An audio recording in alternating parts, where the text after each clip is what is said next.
but also on the services, and we are trying to bring innovation in our scientific program also. So this Guidam Regional Dermatology Summit was basically curated with the objective of bringing the best in fungal infection and psoriasis to you.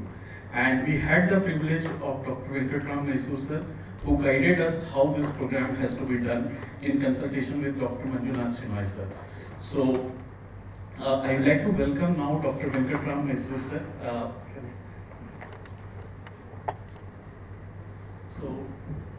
Pankaj, if you can come here and just felicitate sir. Pankaj is our head sales and marketing. I request Pankaj to hand over bouquet to Venkatram Mysore sir.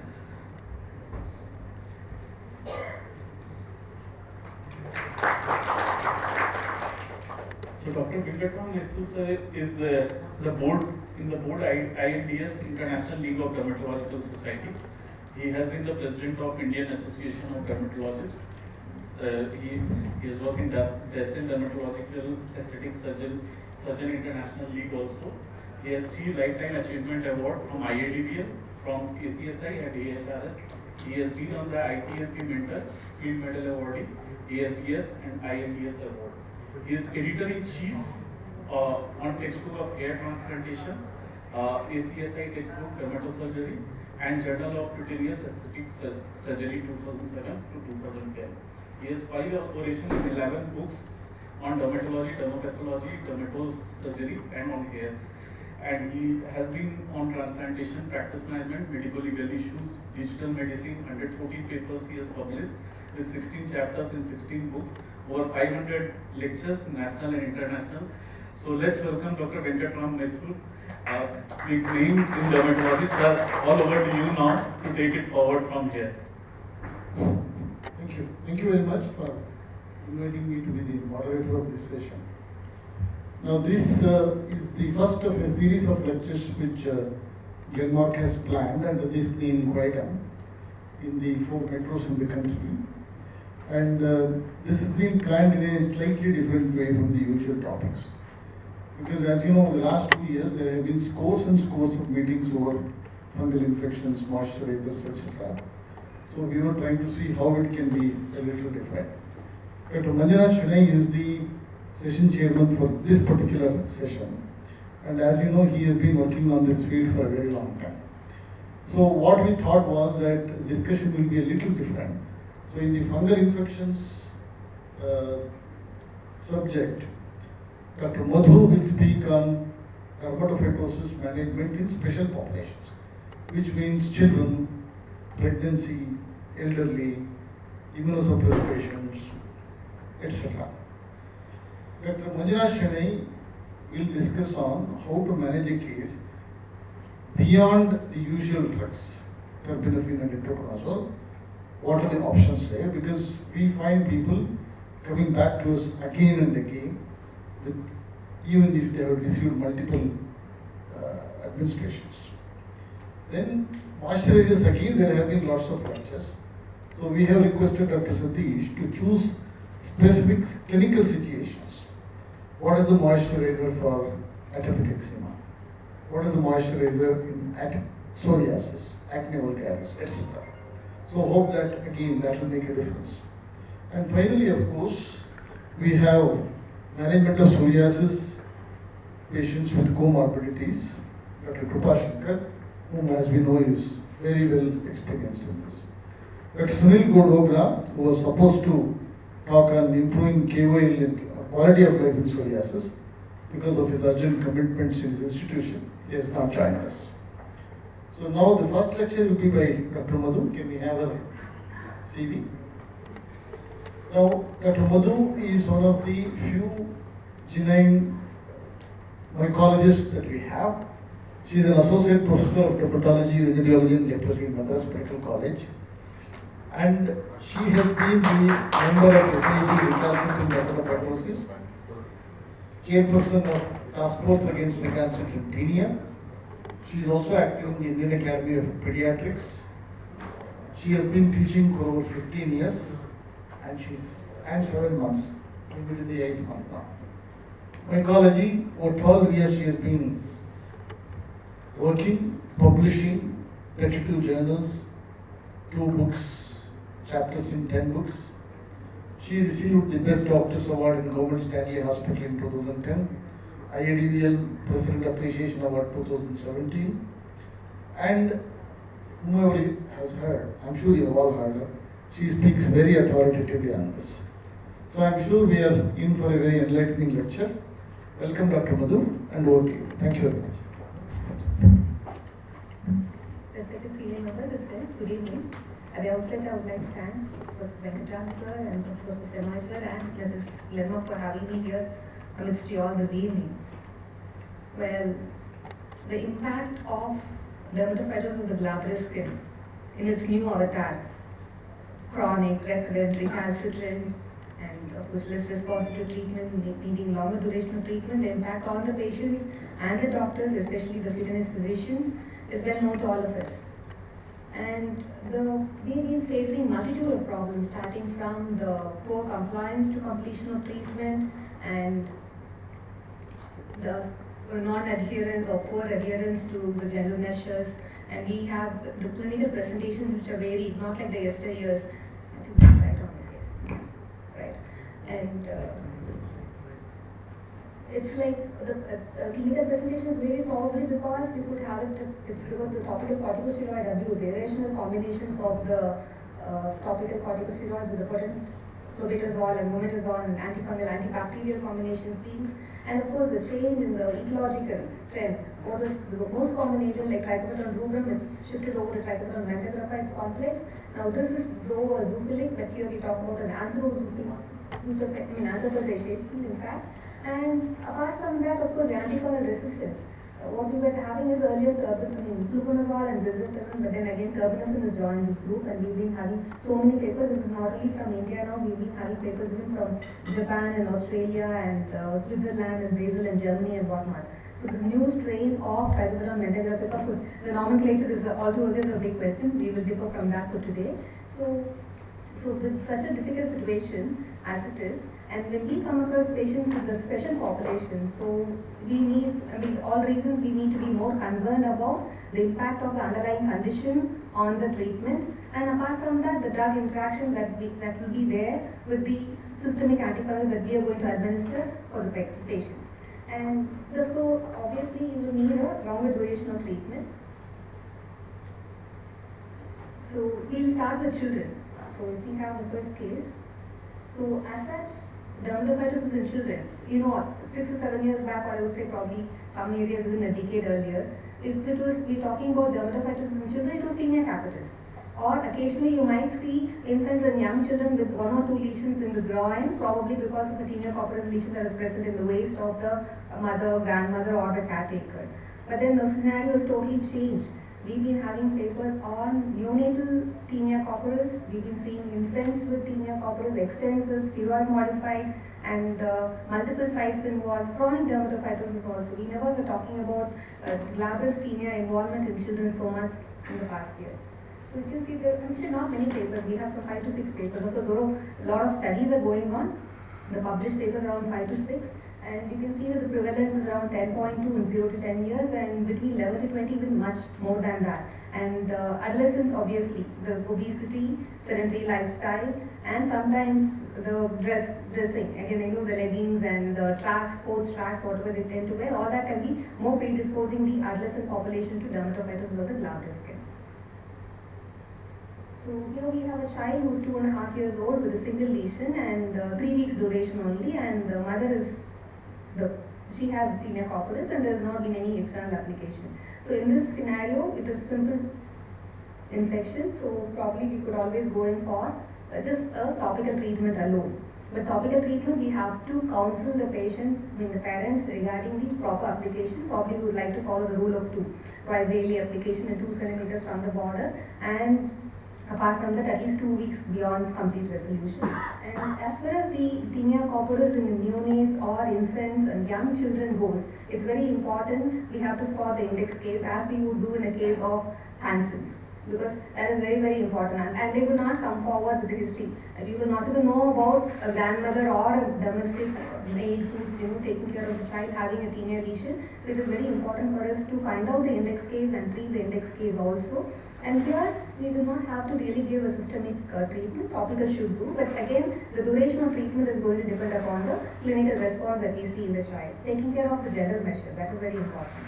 And regarding the topical antifungals, we know that a number of azole creams are available, but if you want to really look at the FDA approval, the newer azoles definitely, they have to be used beyond 10 years. If you say amorolfin is supposed to be used beyond 12 years, and cycloparaxolicin is beyond 10 years, and luliconazole, of course, initially when it was introduced, we said it is to be used only beyond 18 years. Then subsequently, FDA approval, we said it can be used in case of children with tinea corporis beyond 2 years, and tinea pedis and tinea cruris, it is beyond 12 years.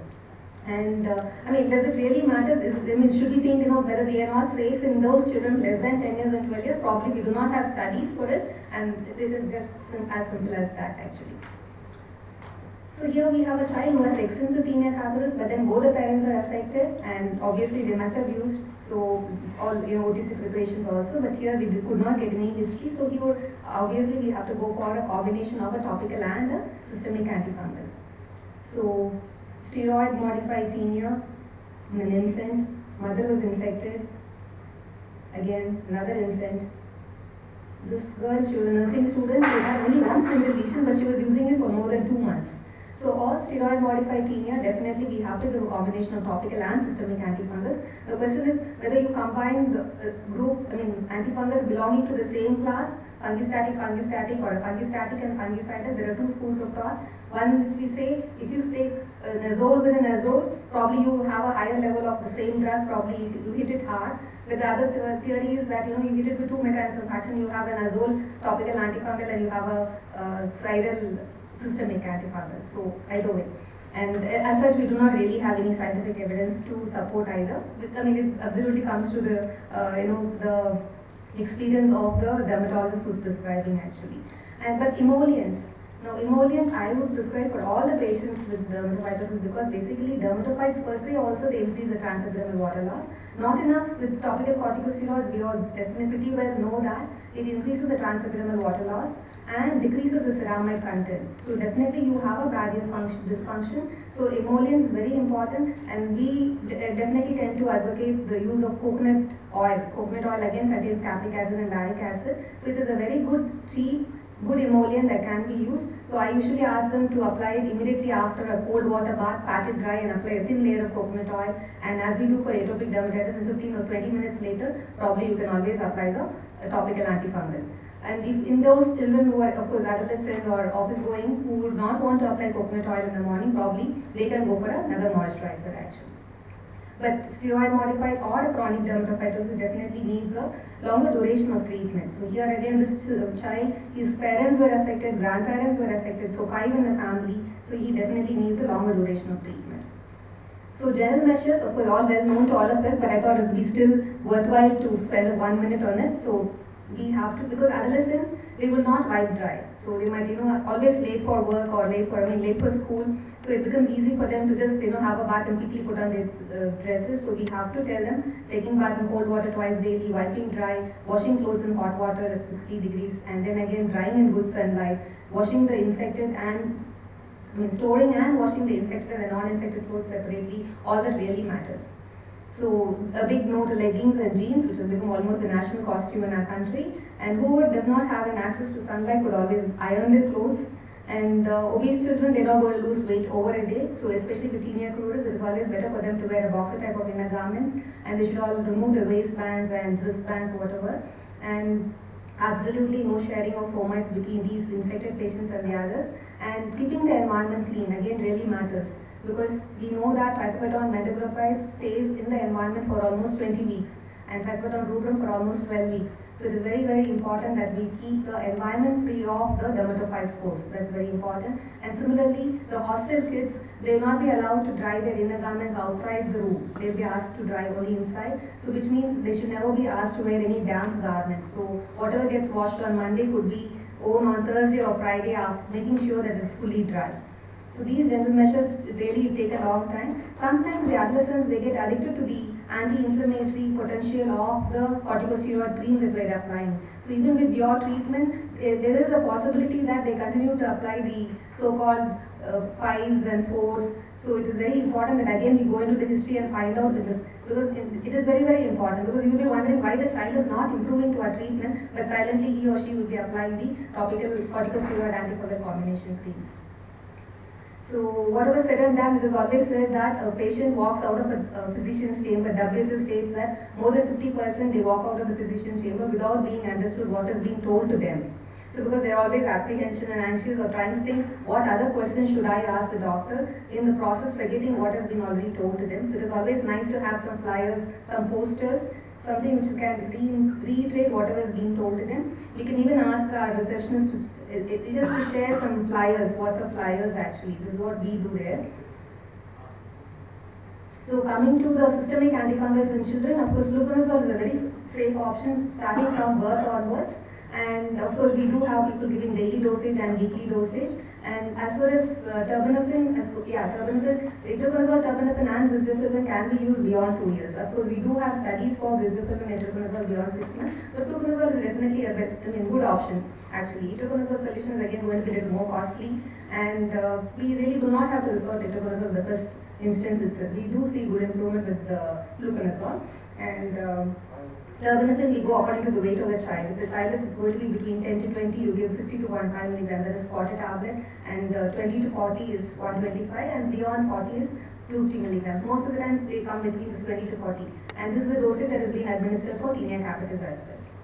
But then duration, the minimum duration is what we are trying to say, but in the present scenario, there is nothing like 4 weeks you stop the therapy. We have to continue until there is clinical resolution. That's very, very important. And the topicals can be continued at least 2 weeks beyond the complete resolution to at least make sure that we have taken care of the infection pretty well, so that we would not have a recurrence or relapse. But the general measures has to be continued to follow for a longer time, because at least ideally speaking, I tell them you have to continue to follow it continually, because you are living in a hot and humid place and you definitely are predisposed to developing dermatofibromatosis, which means you continue to take care of all the general measures continuously.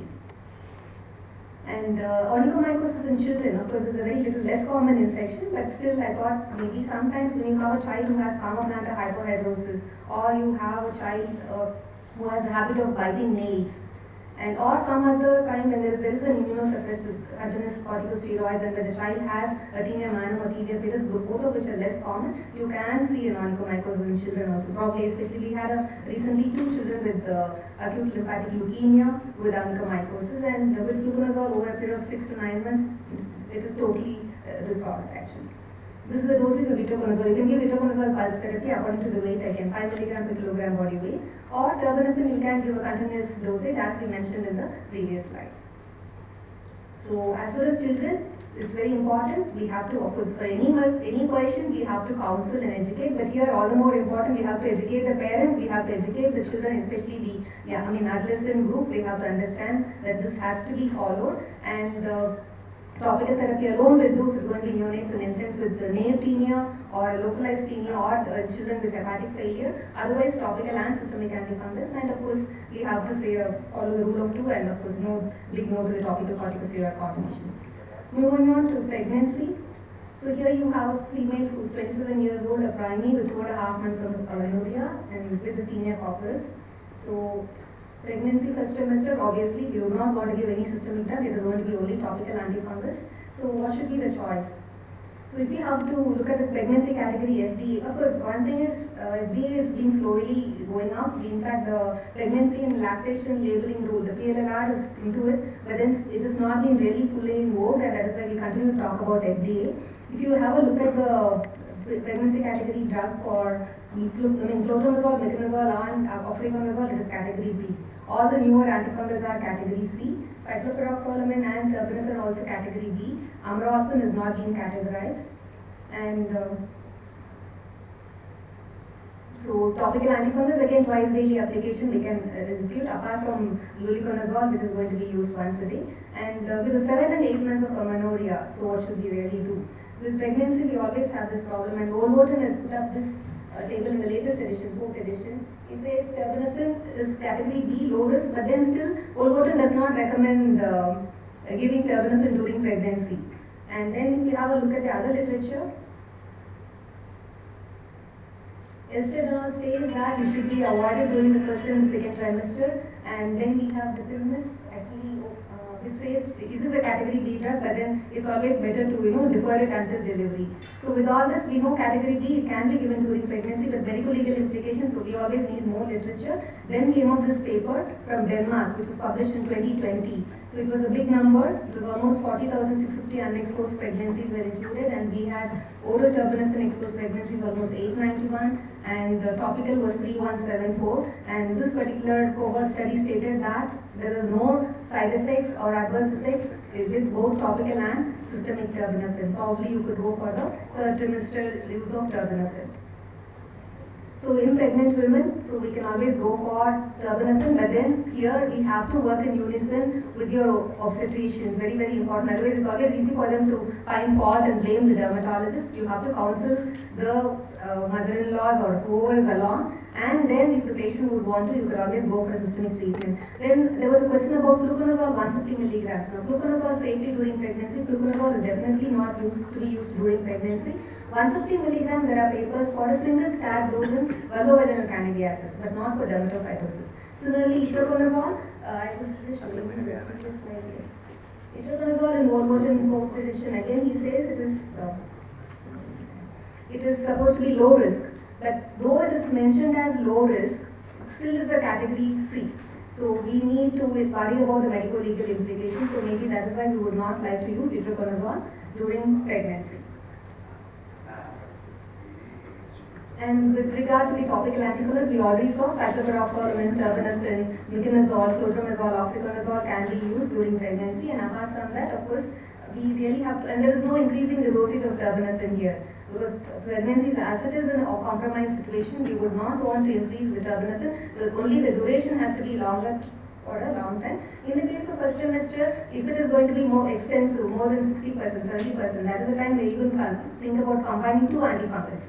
Probably two different classes. Again, Whitfield is a good choice, but Whitfield again cannot be extensively used because of the adverse effect of salicylism. You have to worry about that also, and Whitfield is not to be applied over the face and flexures because of the irritant potential. And when we have a patient who has been having a first trimester exposure to any oral agent, it is always very important. We have to ask them to have an ultrasonogram during the second trimester.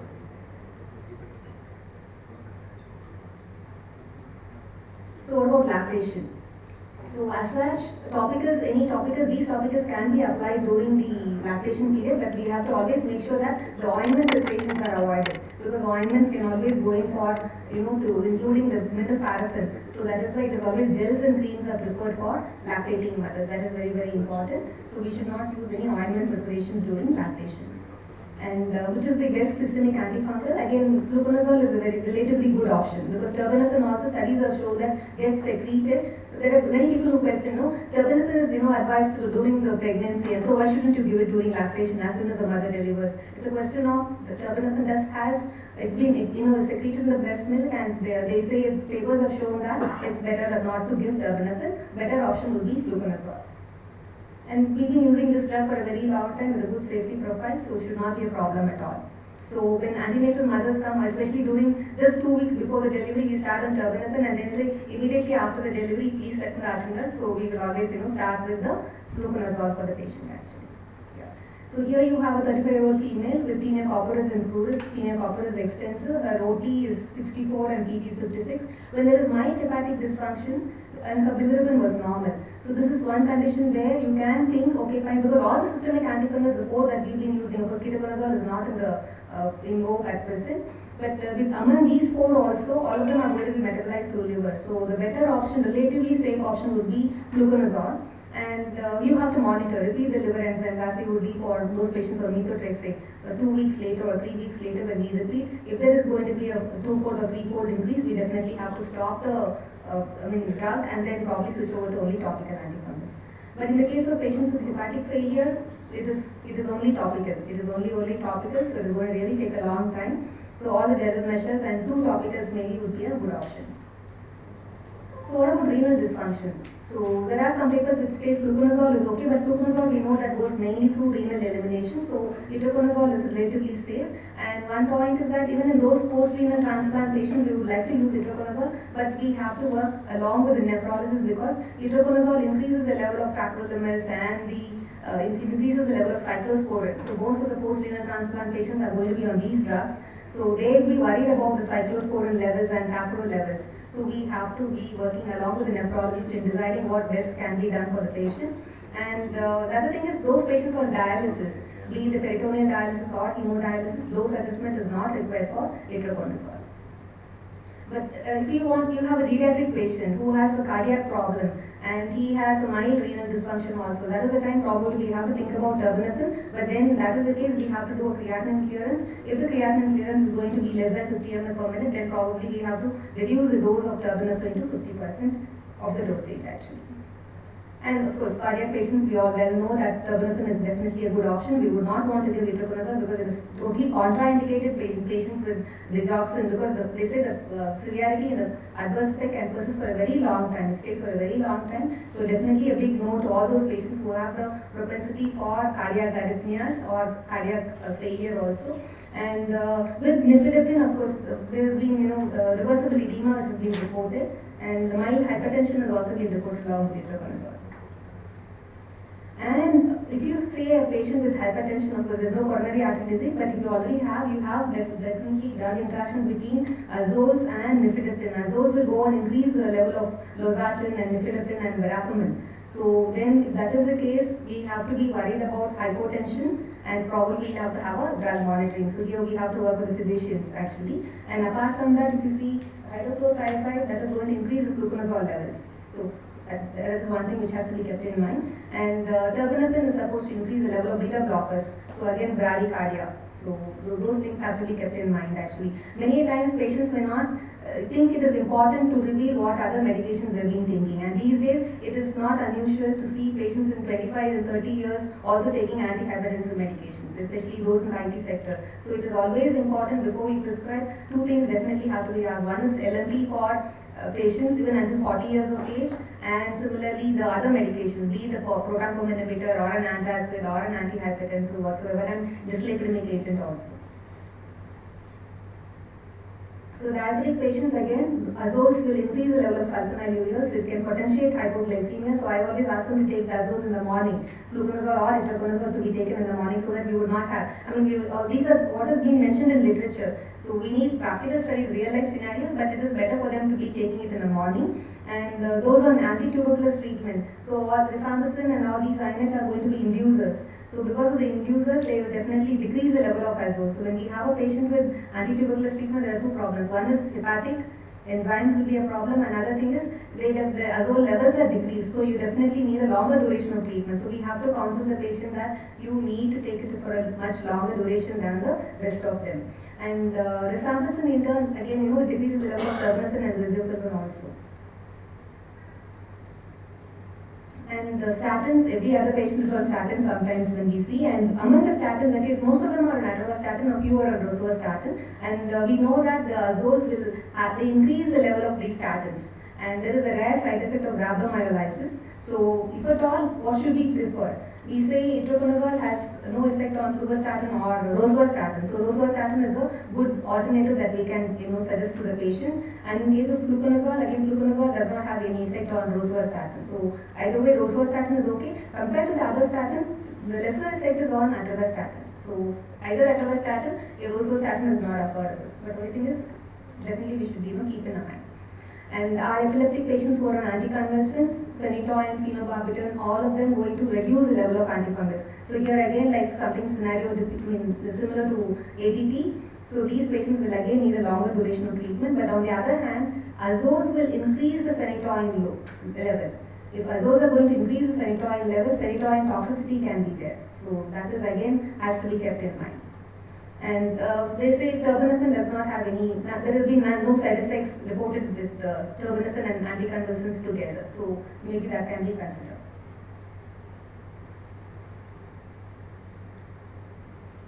So if you take bullous disorders or connective tissue disorders or all these patients who have to be on steroids for a long time, azoles are going to increase the levels of steroid, dexamethasone, methylprednisolone, even the budesonide inhalers also, and the effects last for a much longer time. So why should we bother about increasing the dosage of corticosteroids? So again, steroid psychosis, that is one thing which we have to think about, steroid psychosis, and of course the adverse effects of steroid can be more pronounced also.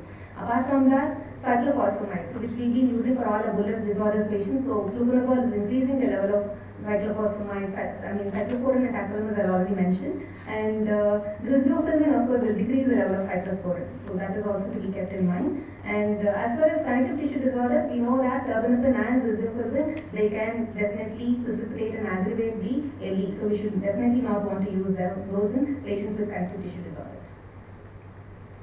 And antipsychotic, because terbinafine and itraconazole, both of them will go and increase the amitriptyline, the tricyclic antidepressant levels get increased. So we should, always work with a psychiatrist together, because these tricyclic antidepressant levels, maybe we have to reduce the dosage also. Otherwise, there could be more sedation and other aggravating effects also can be there. And warfarin, anticoagulants, both azoles and terbinafine will increase the levels of warfarin. So increasing the levels of warfarin, bleeding is going to be a big complication. But whereas griseofulvin will decrease the level of warfarin. So again, we have to watch very closely actually. And of course, acid peptic disease, we all know. We've been talking about proton pump inhibitors with itraconazole, so I think it doesn't need really a mention. And benzodiazepines, again, those patients who are taking diazepam and clonazepam, azoles are supposed to, itraconazole is supposed to increase the level of these benzodiazepines in fact. And again, alprazolam is something which every other patient takes. So with the Hansen's and neutrophilic disorders where we use a lot of dapsone, griseofulvin decreases the level of dapsone. And azoles increase the level of dapsone. So there is always a risk of hemolysis and agranulocytosis if you're going to give an itraconazole to a patient who is on dapsone for some other condition.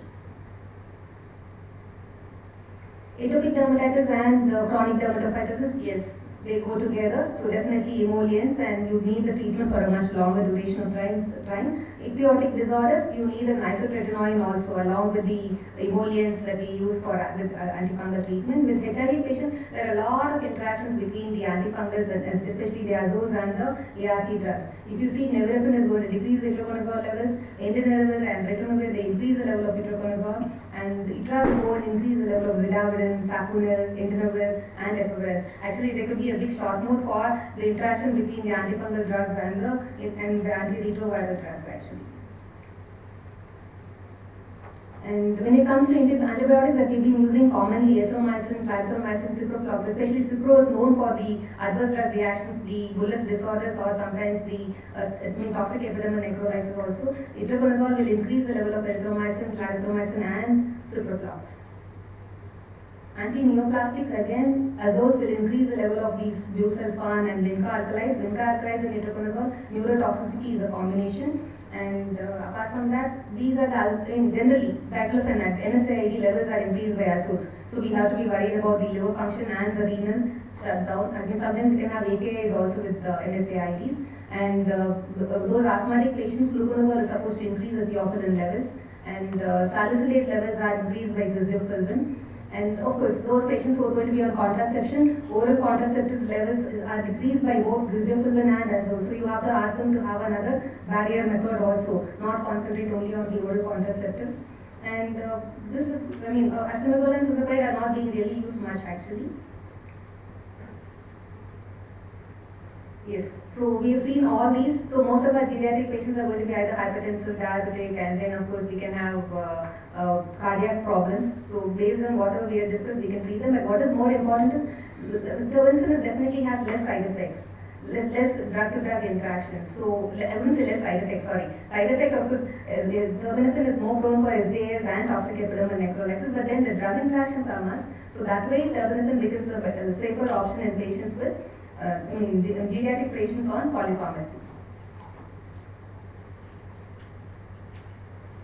So you've already seen the contraindications actually. Main thing is you have to say that contraception has to be continued at least until 2 months after stopping the drug. That is one thing which I wanted to highlight. And similarly, midazolam and triazolam, itraconazole is contraindicated. And similarly with lovastatin and simvastatin also it's contraindicated. And in the case of renal toxicity, I told you itraconazole and cyclosporin, renal toxicity is a problem. And with nifedipine, of course, you can have fetal edema. And with statins, especially the simvastatin, rhabdomyolysis. So, to conclude, when we treat these patients, what is more important for us is to find out, take a proper history regarding the underlying disorder or the comorbidity and the medications they take. And sometimes we need to have a ready reckoner on our table to really check the drug interactions, because there are so many newer ones in the market also. That is also, I'll just try to concentrate only on a very few, but there are many more. And so counseling at the end of the day is always very important. So spending some time during the first visit on counseling regarding the course of infection and the general measures, it goes a long way through in ensuring the success of the treatment. And apart from that, of course, and in the case of neonates and infants, we would always like to spot the index case. And otherwise, I think today's scenario, we always have to go for a combination of topical and systemic antifungals together. And of course, pediatric patients, terbinafine is a better option. We have to take care of the polypharmacy also. Thank you all for your patience this morning.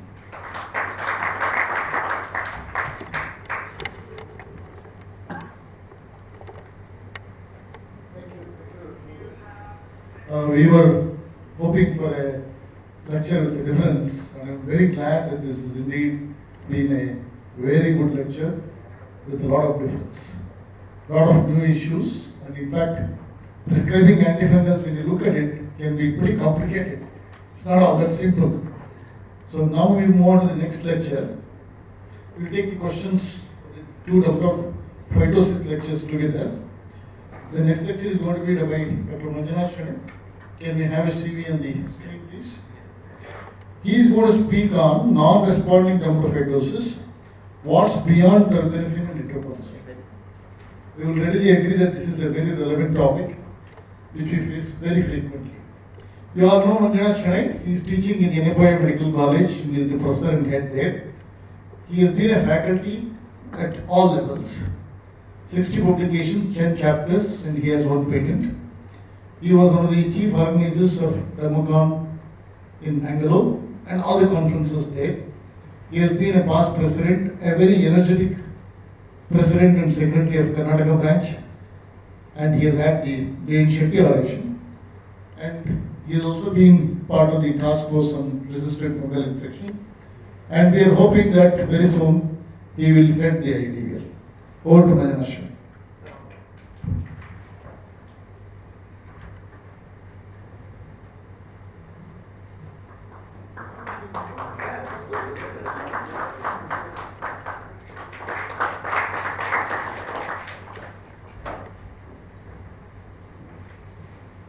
Thank you, Venkatram sir, for that nice introduction.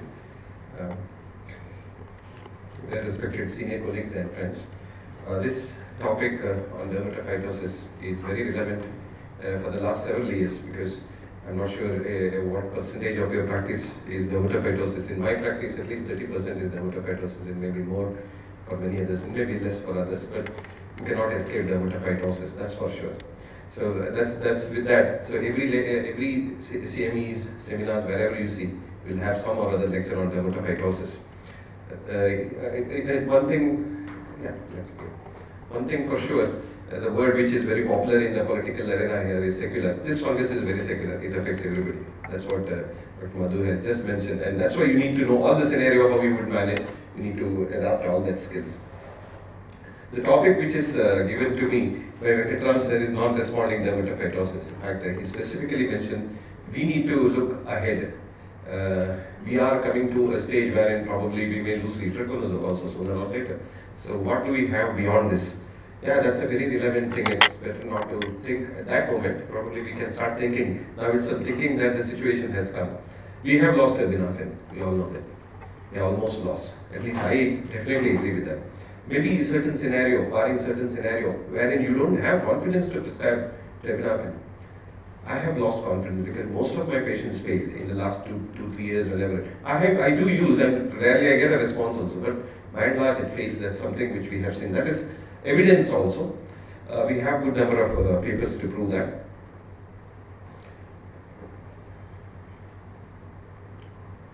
Yeah. That means, we are left with one drug, honestly speaking. We do use bisulfalvane and fluconazole. Again, it is limited to certain scenario which Madam Madhu has already mentioned. So now we have two words now, not just recalcitrant dermatophytosis, which means persistence of glabellasthenia, generally in settings of chronic recurrent corticosteroid modified with poor or no response to standard treatment. But we have to think about non-responding dermatophytosis, means clinical response to all the first-line drugs we have exhausted. That means terbinafine, itraconazole, bisulfalvane and fluconazole also. You imagine a situation where a fungal infection, dermatophytosis, does not respond to all these four drugs. What do we do? So I just take some case scenario. Are we likely to face this situation? Yes. This is one of my patients who had a very extensive dermatophytosis, HIV positive. In fact, he's AIDS. In fact, because he has a very severe candidiasis, not just involved in the oral cavity, but also had esophageal candidiasis. So he is by definition, he had erythrodermectinia. You can see it. He was looking like as if dry skin. But only when you carefully see, you have the margins here and there, see, indicating that it's actually not dry skin, it's actually tinea. A very, very extensive disease he had. Now, why do I talk about him? Because he had almost all sorts of other organ system damage also.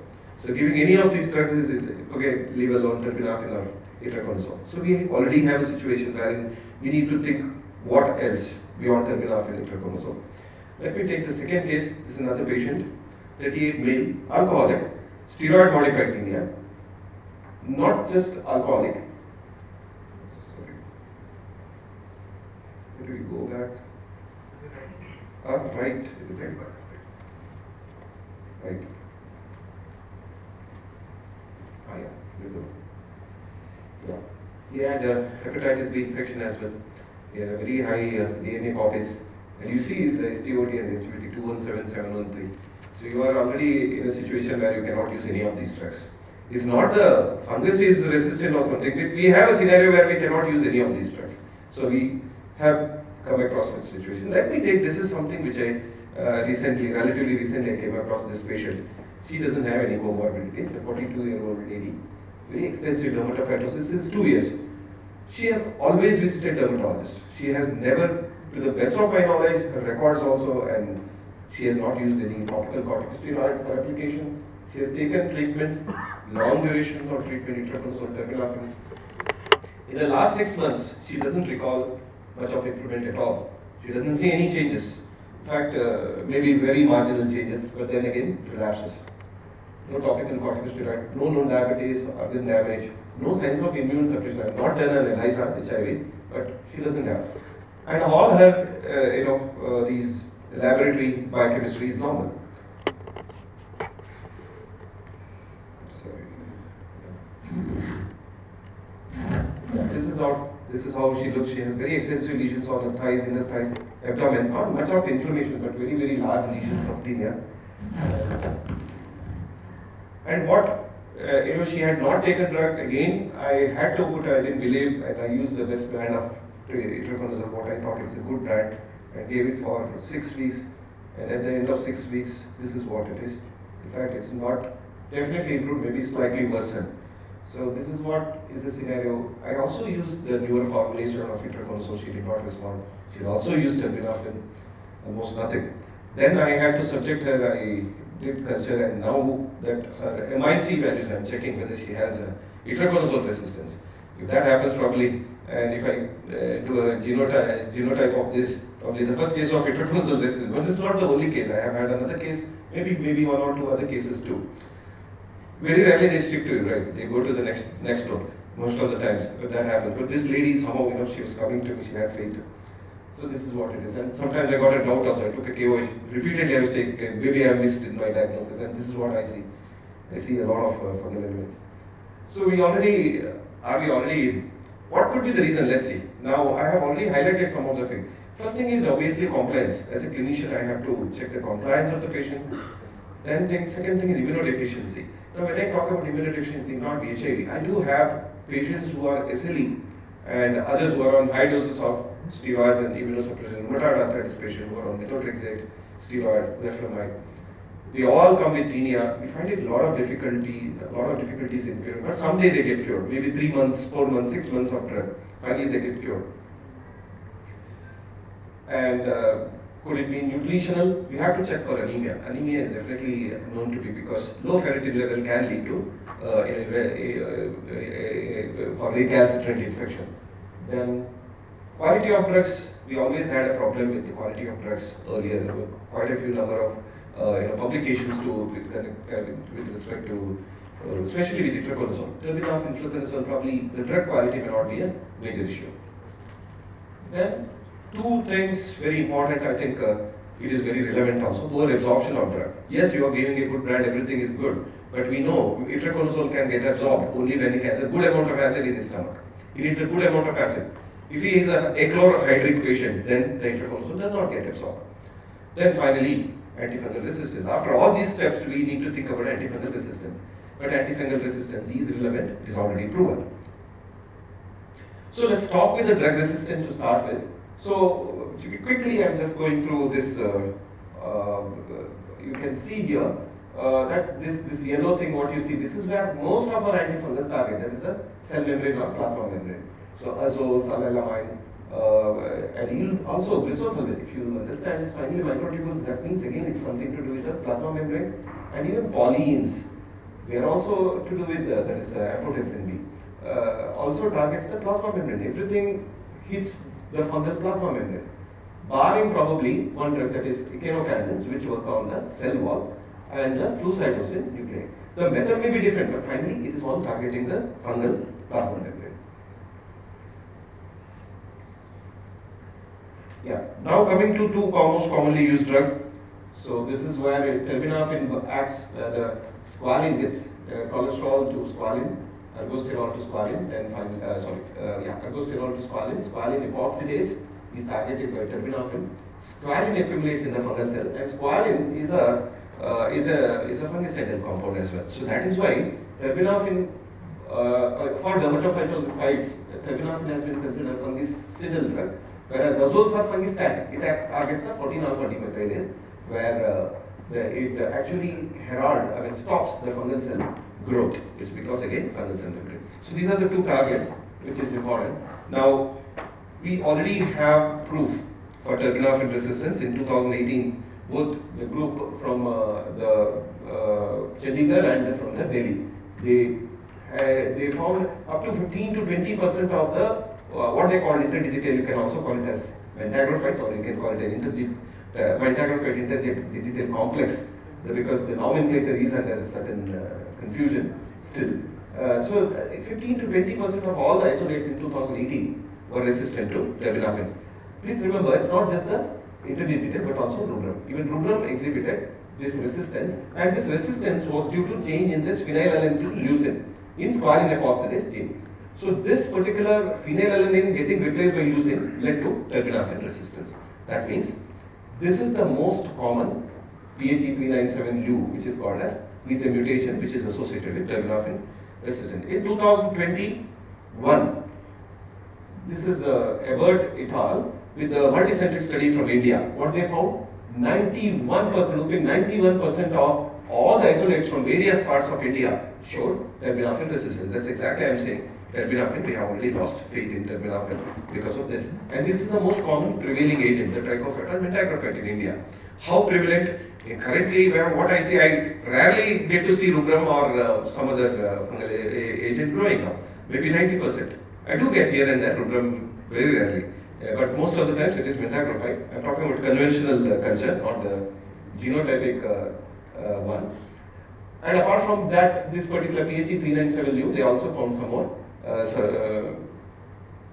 mutation. And after that, you see this. These are the number of mutations which are responsible for terbinafine resistance, squalene epoxidase mutations. So many mutations are recognized, not just with rubrum, also with ventagrophyte, also with interdigital. The interdigital I am referring to is the one which causes nail and tinea pedis, nail infection and tinea pedis, which is different than the one which causes body infection. So we have enough of evidence to say terbinafine resistant, which means terbinafine has its usage as limited to its onychomycosis and tinea capitis. In labrysthenia, body infection, we cannot use it. It's come to that situation. So we need to accept it. Now, next question is itraconazole resistance reported? No. Fortunately not so far. But is it possible? Yes, it is possible. Recorded resistance towards azole is due to overexpression of genes encoding multi-drug efflux transporters belong to ATP is binding category protein, ABC family, especially with the Candida and Aspergillus. Now, this is known, Candida and Aspergillus, fluconazole as well as itraconazole resistance is known, and it is mediated to this overexpression of the multi-drug efflux transporter. That means the antifungal drug enters the fungal cell, but they have a transporter system, it throws the antifungal out. That's called efflux mechanism. It keeps on throwing out. As it enters, it throws out. So this mechanism is involved in Candida and Aspergillus with this. But then, this particular researcher, they found that this through MDR3, a newly identified transporter ABC family in Trichophyton drupa, they have identified. That means it is possible, suppose this is overexpressed and itraconazole resistance can also occur. So the mechanism is different. Over there it is an amino acid substitution. Here it is the efflux pump mechanism being overexpressed in the fungal. And fortunately they have also given a solution. They said the milbemycin is a drug which is used in animal husbandry in veterinary science for as an antiparasitic. Its analogs are used in onchocerciasis. So drug is available. It is supposed to block this particular phenomenon. So in case it develops, probably milbemycin may become a future drug if there is azole resistance. So they have also found something for that. Now imagine a situation now. You have already a squalene hypoxidase mutation. Suppose if this happens, so what is the result? The result is a superbug. So if both these things happen in the fungus, definitely we have a superbug, definitely, probably in the making. So it's quite possible. So I'm not scaring anything. I think this is what the literature says. So if itraconazole resistance happens, then obviously what we have to look for. This is what the lecture today all about. So let's see what next. Poor absorption. This is a topic which is already discussed because a lot of SB itraconazole is being launched and everybody talks about it. I don't have to talk a lot. We'll have a lecture probably every month, one or other lecture, because a lot of SB 130 is going to be launched in the future. So obviously we'll have a lot of lectures. So what is it about? Itraconazole is a weak base and high lipophilicity. That's why its absorption is as low as 55%. The oral bioavailability is about 55%. Apart from that, it also has this problem, as I mentioned, the aqueous solubility increases as the pH goes down. If the pH is lower, then the chance absorption becomes better with itraconazole. pH lower means acidic. Decreased absorption is observed in fasting state and also low gastric acidity. And absorption is reduced by 50% in AIDS. Why? Again, because AIDS patients have very high prevalence of achlorhydria. That is why they have a poor absorption of itraconazole. Then finally, H2 antagonists and PPI, we already just discussed about it. So they further reduce. So what is recommended? You take it with Coca-Cola. So if it's taken with Coca-Cola, it can increase. Basically, you are trying to induce acidity. So itraconazole absorb. This is evidence-based. I'm not promoting a brand of beverage. It is evidence-based. So obviously, you have one product. We have, if you and try about Coca-Cola, people talk about the obesity, high carb, and all that. So probably another option is vitamin C beverage. This is also evidenced. Beverage drink as a supplement. So if you have these bottles nowadays, you get these vitamin C beverages. So that may be utilized to engulf a capsule of itraconazole, but that is relevant for the conventional itraconazole, not with the newer formulation. Do we have newer formulation? Yes, I'm sure you all must be prescribing as well. So what's beyond terbinafine is itraconazole. We'll discuss about it now. So these are the solutions.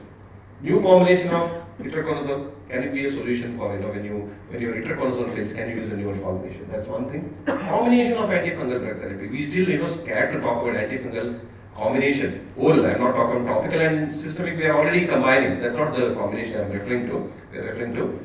And newer antifungal. Do we have any newer antifungals in the pipeline? And finally, non-antifungal therapy. These are the ones which I'm going to quickly review. So these are the two newer formulations we have. We are already using itraconazole, hydroxypropyl beta cyclodextrin preparation. It is oral solution, which is already available. A couple of brands are already there in the market. So you can use this. We don't use it because we generally think a solution means it's for the pediatric use. It's not true.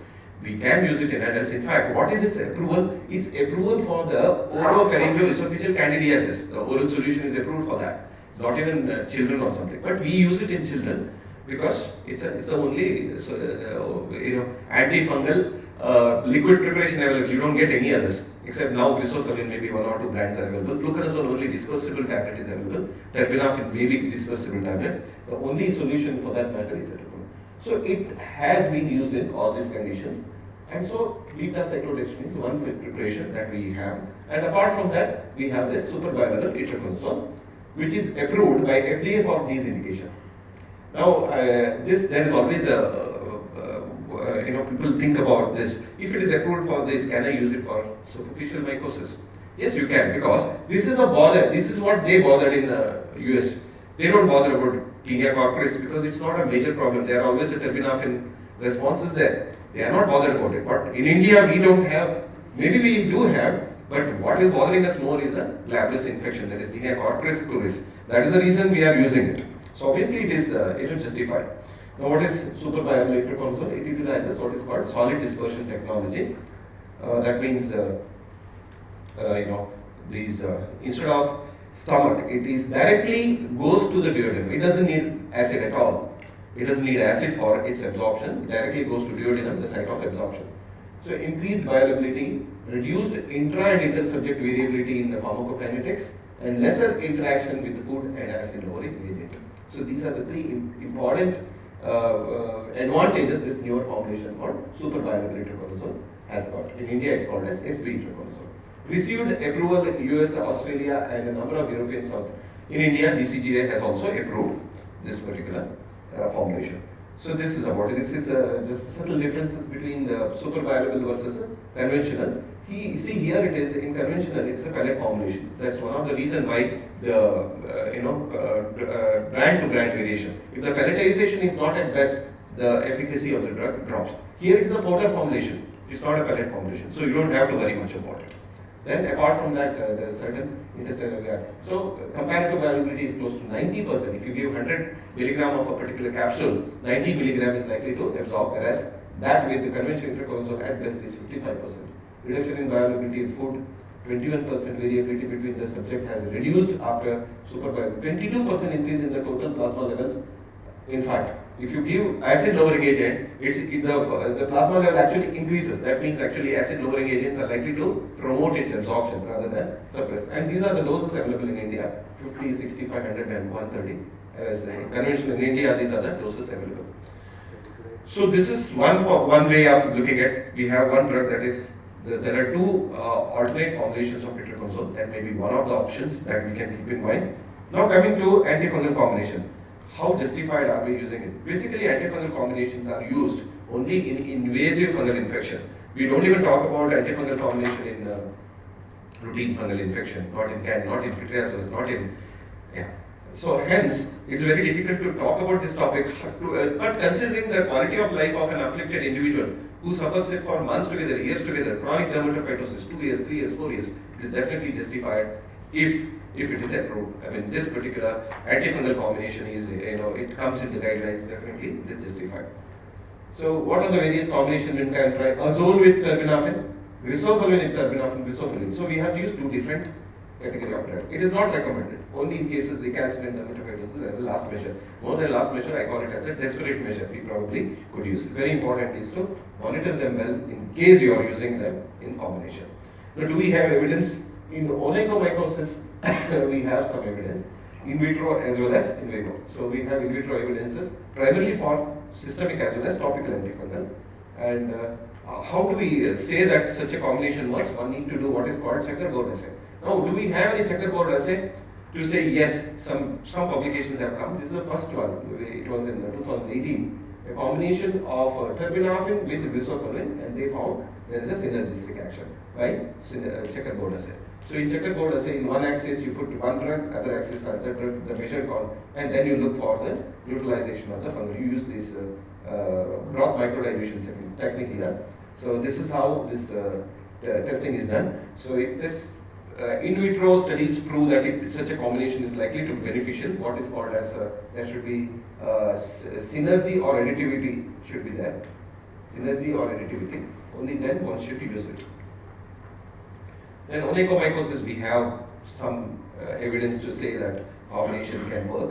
And here systemic antifungal in tinea corporis, one or two studies are there. I remember one study says, such a combination of terbinafine and itraconazole combined together can have a better therapeutic outcome. But there is another study says it had no difference. Itraconazole versus itraconazole plus terbinafine had. So we have got contrasting evidences.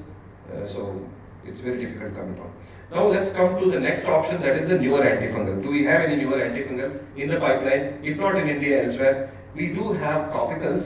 Efinaconazole, which is a very novel topical antifungal, it looks like usually the resistance doesn't develop to this. So it is already approved in onychomycosis abroad. 10% topical solution is approved for. Can we use it here in India? So it's not available. Some companies are trying to bring it. Good amount of evidences, as I said, with efinaconazole. So that is one of them. And tavaparole is a boron compound. Even that is also seen to be having a very good topical antifungal for onychomycosis. It's approved for onychomycosis. Why onychomycosis? Because that is a bothering problem in those countries where they give approval. In India, onychomycosis is not a major problem. What people don't care about it. What people care about is tinea corporis. Yeah, there is a good evidence. And one thing very interesting paper I saw on this is it works even against dermatophytoma, one of the most resistant form of tinea. Even in topical tavaparole is supposed to be working against dermatophytoma, so which is the presence of chalky white deposits under the nail, which generally needs surgery. Otherwise, you need to surgically explore it and remove these fungal deposits. So otherwise, it's very difficult to treat even there. Now, this is something which I am really excited about. Fosfavoconazole. I consider this may be the next drug which may be launching in India. So, what is this fosfavoconazole? It was approved in Japan in 2018. It has got an excellent oral absorption. Why I am talking about this? Unless it's oral, for us it's not used. Systemic viability, short duration of therapy of 3 months in onychomycosis.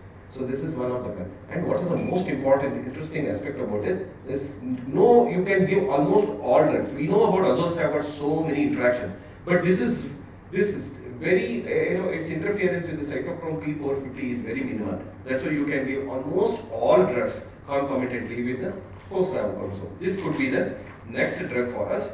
And fosfavoconazole, even in elderly patients, there are studies to say its safety and efficacy, lesser drug interaction and lower hepatotoxicity. This is what the paper. So fosfavoconazole is the next oral antifungal, could be a drug which we can use it.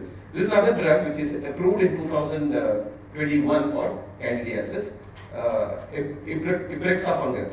Ibrexafungerp is a new first-in-class triterpenoid. Triterpenoid is very closely related to the echinocandins, that means 1,3-D glucan synthesis it inhibits, that means cell wall, it interferes in the cell wall. Now once again, why I talk about ibrexafungerp? Because it's available oral formulation and it's already approved for vulvovaginal candidiasis. Could that be another drug? Because it's oral, can we use it in, I am not getting its profile against dermatophytosis. Probably somebody will be doing some work on dermatophytosis and that would be one of the important systemic antifungal. So let's remember these two, fosfavoconazole and ibrexafungerp. These are the two drugs probably we should be looking for. Then finally coming to non-antifungal therapy. What is this non-antifungal therapy? There are so many drugs, calcineurin inhibitors, proton pump, antiarrhythmic drugs, cholesterol lowering agents, certain immunomodulating antineum. All of them supposed to potentiate the antifungal effects of certain drugs, especially terbinafine and itraconazole. That is one. So how it produces, it's some molecular mechanisms are involved here. As such, as you can understand, they are not antifungal. But if it's given along with an antifungal, it can improve the therapeutic outcome as well as the efficacy of an antifungal. So that is something which is known. So probably we may have to resort to these along with an antifungal in order to potentiate the efficacy of the existing antifungal. And finally, immunotherapy.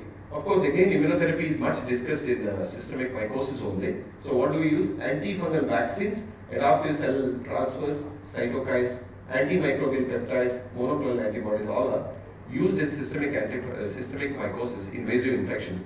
But considering the situation here in India, the recalcitrant nature, maybe it is worth exploring, if not these, maybe some other immunotherapy modalities, maybe zinc, maybe we use cimetidine zinc we use in warts, and probably we may have to try some of these immunomodulators. And finally, there is a homologous autoimplantation. This particular paper, everybody got interested about a year ago when this paper was published.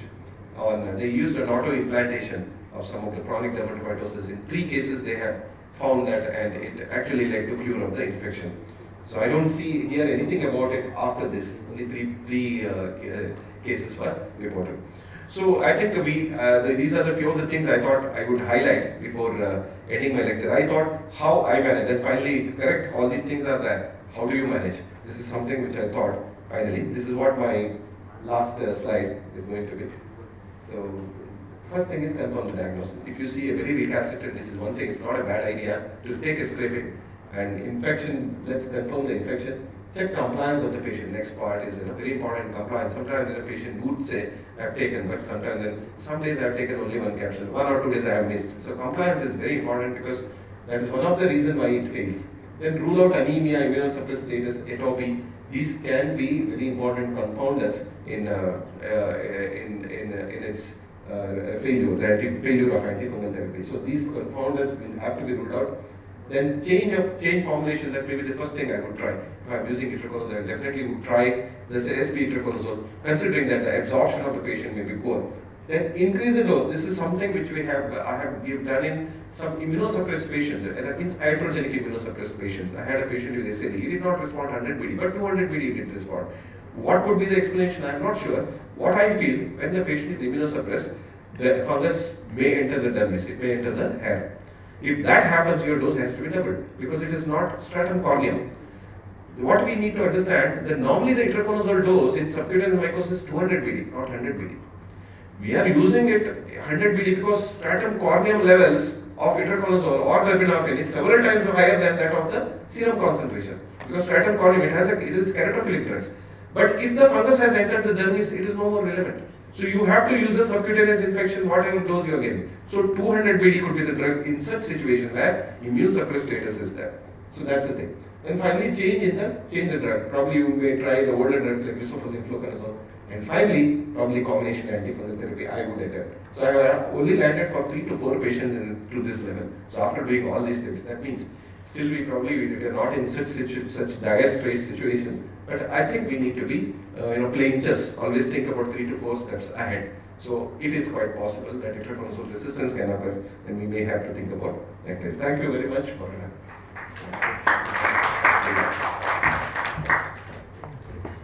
So as of now, the fungus is surging ahead of us. So we have to catch the fungus as soon as possible. Thank you, Manjunath. That was a very good lecture on something which we all face every day. Excellent lectures, 2 high quality lectures. I request both of them to come onto the stage, please. Dr. Madhu and Dr. Shranay. Now, is there a system for circulating the mic? Team Glenmark? Yes. You there? Yeah. All right, so now we'll open the floor for discussions. I have some questions, but we will first ask Dr. Madhu because she has a flight to catch. So any questions for Dr. Madhu, please raise your hand. Then somebody will come to you with the mic. Please identify yourself. Ask the question crisply. Dr. Kripashankar here. Dr. Madhu, do you use Young's formula in renal patients? Yeah. Do you use the Young's formula for calculating the dose in renal patients? No, sir. Actually, with itraconazole, we're quite comfortable with regular dosage itself, actually. Now, the drug interactions, do you use a Medscape or some other online drug interaction checker? Hippocrates. You got it. It's a good one. It's Reliable. Yes. Do you mention drugs to be avoided in the patient's prescription? Yes, sir. You do. Okay. Fine. Those are all the questions I have. Any other questions for Dr. Madhu? She has talked about. No dose of statins like IMG, is it okay? It's not that Actually, no, I asked them to switch over to rosuvastatin, sir. So, rosuvastatin 5 mg.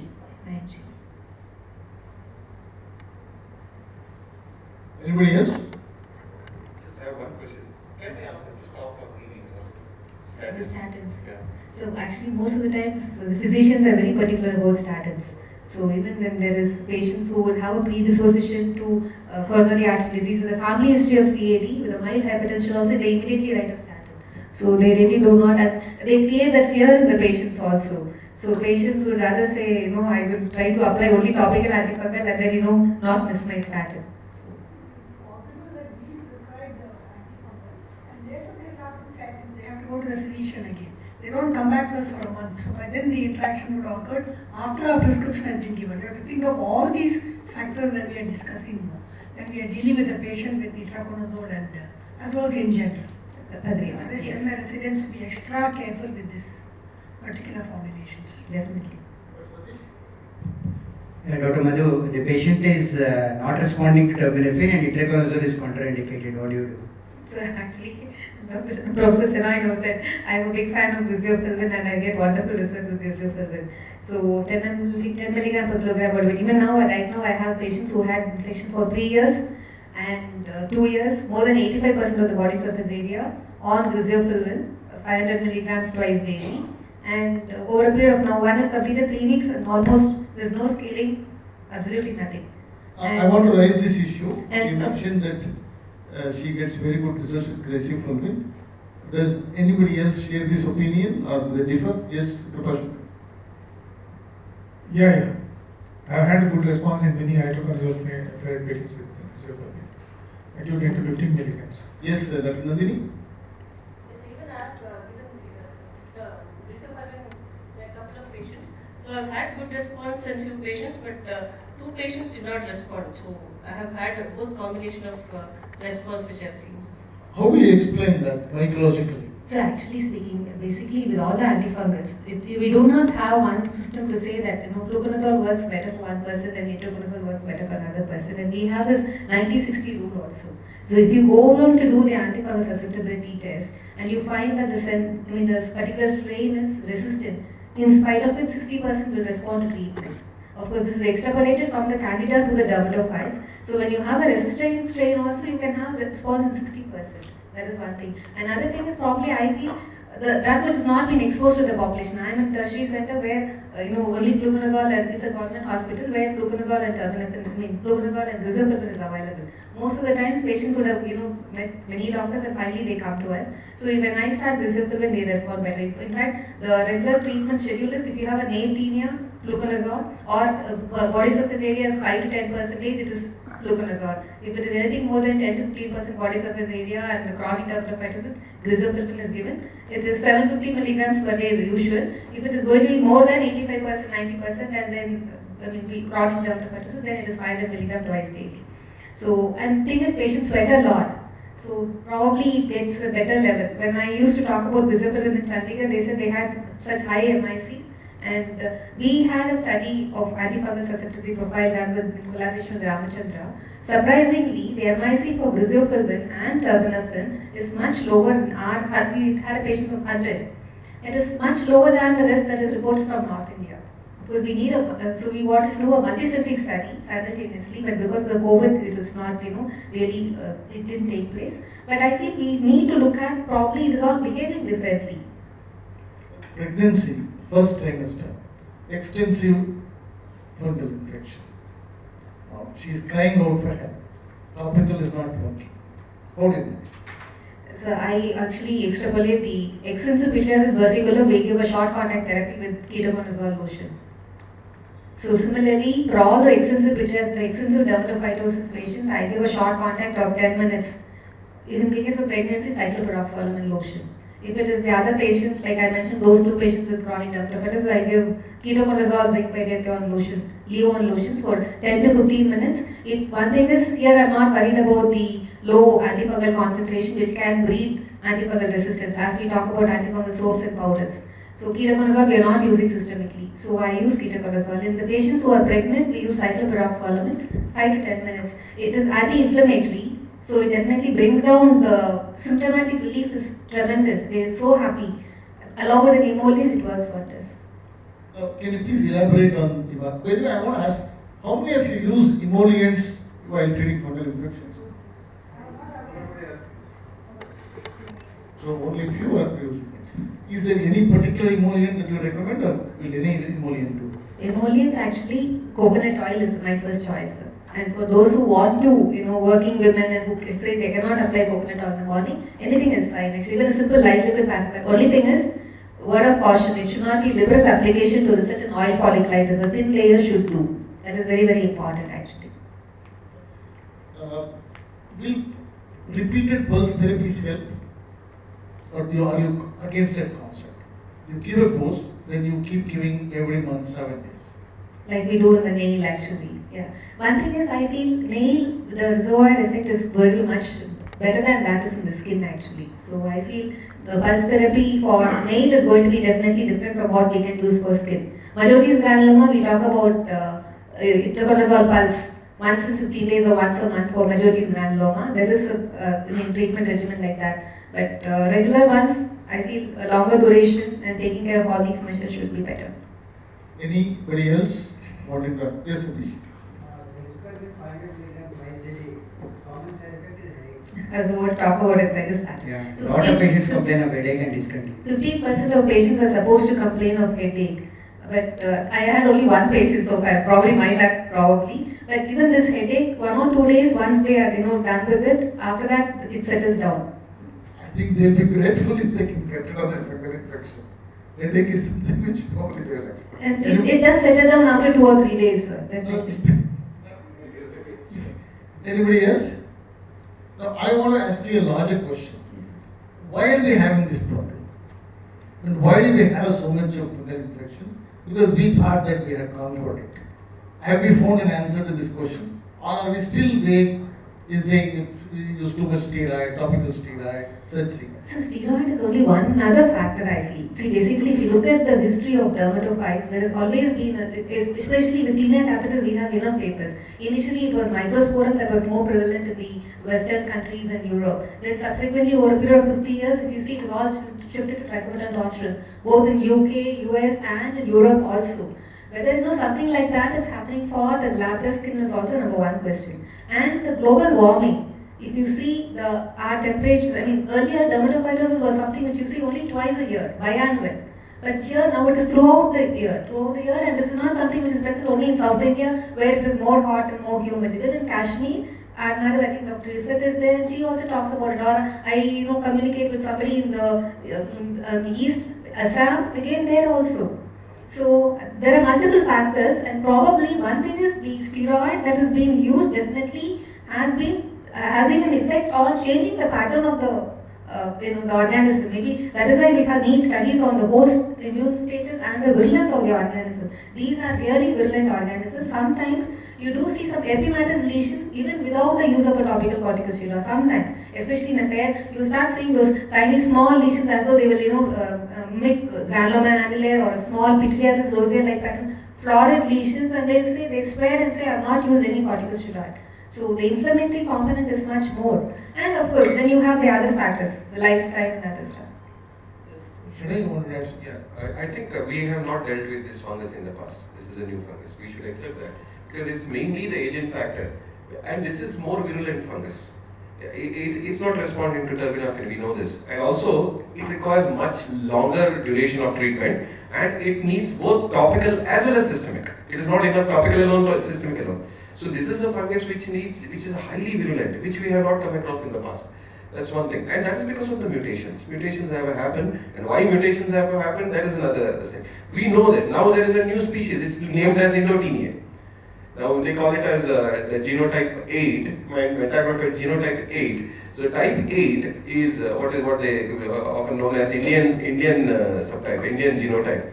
Now this Indian genotype is beyond doubt wherever it is. It's reported in Germany, Japan, Switzerland, in other countries except US. I think US there is nothing from that. It has not reached to that subcontinent, whereas it has reached Europe. In Gulf, it's there everywhere. Because you get to see a lot of, even Arabs. I've seen Arabs also with the very recalcitrant dermatophytosis. So it has already reached. It is definitely it's an epidemic, it's become a pandemic now. It's a much different fungus than what we dealt with the higher virulence factor, high chances of drug resistance, and it needs longer duration. And also, one very interesting thing is, it is giving a different kind of host response. papers have proven now. It is not the typical TH1 or TH17 type of response. Actually, it is inducing TH2 type of response. That means there is inflammation, but that inflammation is not clearing the infection. It's like atopy-like situation it is bringing. So that means it's a totally different. It has got a much more virulence factors. And the other thing is, you already wonder, because terbinafine is a fungicidal drug, and when it is introduced, it is supposed to be given only for 1 week or at the most for 2 weeks. And where are we today? And we only knew about a primary resistance much longer. 2003 paper talks about it. But here, this particular strain, it is the MICs are such high, it goes even up to 32. The normal is supposed to be 0.25. In Japan and US or UK, they have to have studies for terbinafine. It is only 0.25 is the safety. But here it is 3, 4, 6, 18. So You mentioned that the fungus survives in the fomites for up to 3 months. So what are the measures to be followed for up to 3 months? The same thing, washing in hot water, ironing the clothes, everything? simple. Actually, there are enough papers, especially in the Western world, they use the washing machine, the laundry. So papers to show that when the fungus gets killed at 60 degrees, when you set the temperature for washing at 60 degrees, it gets killed. And just keeping the environment clean should be fine, and sharing of fomites should not be there, sharing of prescription should not be there. So that is taken care, should be good actually. If the way it is washed in most houses in India, not with washing machine, but by somebody, how do you ensure 60%? Actually, this 60. So we just tell them, I mean, you should be able to feel perceivable hot water. And for those populations, the low socioeconomic status where they cannot afford a hot water, I tell them, the noon, the tap water which comes during the noon is most of the time, here we have, at least in our part of the country, it is 11 months of summer, hot. And only probably 15 days of rain we'll have and 15 days of winter, and that's it. So I tell them to wash, keep the clothes soaked in hot water during that time, afternoon. And another measure which I again tell the ladies is, females who are more prone for persistent dermatophytosis, they tend to cook in the afternoon. They start the cooking only at 12 o'clock. So the more they sweat, they have to have it becomes a better fertile milieu for the dermatophytes to multiply. Those small factors really matter. Or if you have a driver who is going to be, drivers, they stop wearing their inner garments once the infection becomes very bad. So the persistent contact for almost 16 to 18 hours with either a jeans or a synthetic pants. So whatever we give topical and systemic antifungal, it is not going to work unless until we take care of that. We can always ask them to put on some cotton seats, cotton clothing for the seats, and then those little measures also very important. Is there a good antifungal to kill the fungus in the clothes? In the clothes? Any detergent? Not to my knowledge, sir. So should I? I think there is something called, what is that, copper impregnated. Copper impregnated socks actually, there was one paper. Yeah, there's one paper on copper To me, impregnated. I've been searching for this. That is like, instead of giving months and months of treatment to the patient. Triclosan is supposed to be antifungal. Triclosan. I have two suggestions. Can I give, because helminthics, they're supposed to convert TH1 to TH2. Routine giving anti-helminthic will it improve the one. And any course of anti-staphylococcal antibiotics in steroid modified TNA will it help? I'm not giving, I don't give Because actually. whenever they apply topical steroid, there will be even staphylococcal overgrowth also. It will be acting as a co-factor with the dermatophytes. Initial one course of anti-staphylococcal antibiotics followed by antifungal will it help? Good thought, I have no experience. In fact, I wanted to ask about the role of vitamin D. Do you all give vitamin D? So because there are some people who say vitamin D for patients with dermatophytosis is also supposed to be good, especially for those with chronic dermatophytosis. There was a small paper by C.R. Srinivasan, and they found out the persistence of fungus in the nail. Should we treat the nail in everybody with tinea corporis, resistant tinea corporis? You always have to see these patients with dermatophytosis from head to foot and look for the nail infection. If there is going to be a clinical involvement, and for me it becomes easy, I always try to see mycologically and then start treatment. But Without any clinical involvement, because the nail can transmit in the process of scratching. So should we treat everybody with resistant tinea corporis? Should we treat their nail also? so if there is no obvious Topical. No, but if there is nail as such, sir, even if there is going to be an infection, it will definitely show. There will be at least a minimal discoloration or minimal hemolysis. Just like As a the carrier. Not an infection. In this case, you think of nail as a fomite. Okay. As a carrier. Because I have started doing it. I prescribe the nail and lacquer to everybody who comes with multiple courses of trypanosome. Thinking about a carrier state. short. That's the first advice I give them. Your nails have to be very short. True. So, but no topical aesthetic. Yeah, we'll come to him because she has a flight to catch. What's the time? 5:30. I think, ma'am, so you don't know Bangalore, we know it better. I think you should. Thank you so much. Wonderful lecture. Great answers to the questions. We appreciate it. Thank you so much. Thank you. I'm sorry, I have to leave early. Thank you. Then, Jyoti, shall we let her go? Yes, sir. Thank you. Yes, sir, because she has to catch the flight. Yeah. Thank you. Okay, so now we have Dr. Manjana Shani, and he also spoke about what to do when the fungal infection doesn't respond to the two routine standard drugs. Any questions to Dr. Shani? Yes, sir, Satish. In more than 50% of my patients, extensive tinea corporis, the family members are not affected. Maybe a wife, even in extensive tinea corporis in a nursing mother, child doesn't get affected. Are we ignoring genetic susceptibility of the host? Is there more to it than what is written in or talked about? It's my observation too, sir. In fact, of the 10 members, maybe 2 or 3 people get affected, rest 7 do not get it. That definitely there is a CMI aspect. This is guided by the genetics. There's definitely no doubt about that. Some people only get this chronic and recalcitrant dermatophytosis, not all of them. We also see some people, give a treatment for 3 weeks. That's it. They are done. They will never get it back. But then there are others who relapse invariably. And they relapse repeatedly. There is a genetic factors, and sometimes we have also recognized that. We know about card9 mutation. In card9 mutation patient, they can develop a very florid infection. They can develop deep dermatitis. They can even have CNS infection due to dermatophytosis. So even that can happen. So there are certain genetic determinants that definitely are playing a role, and that is. Is there something which we can do about it? Yes, we have to do definitely research in this aspect also.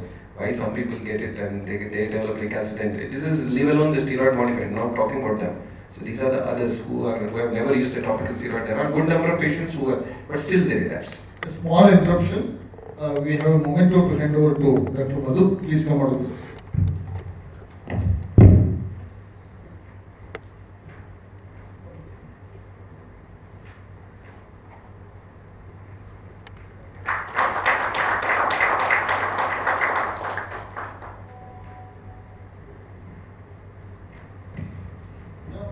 Come back to this issue raised by Satish.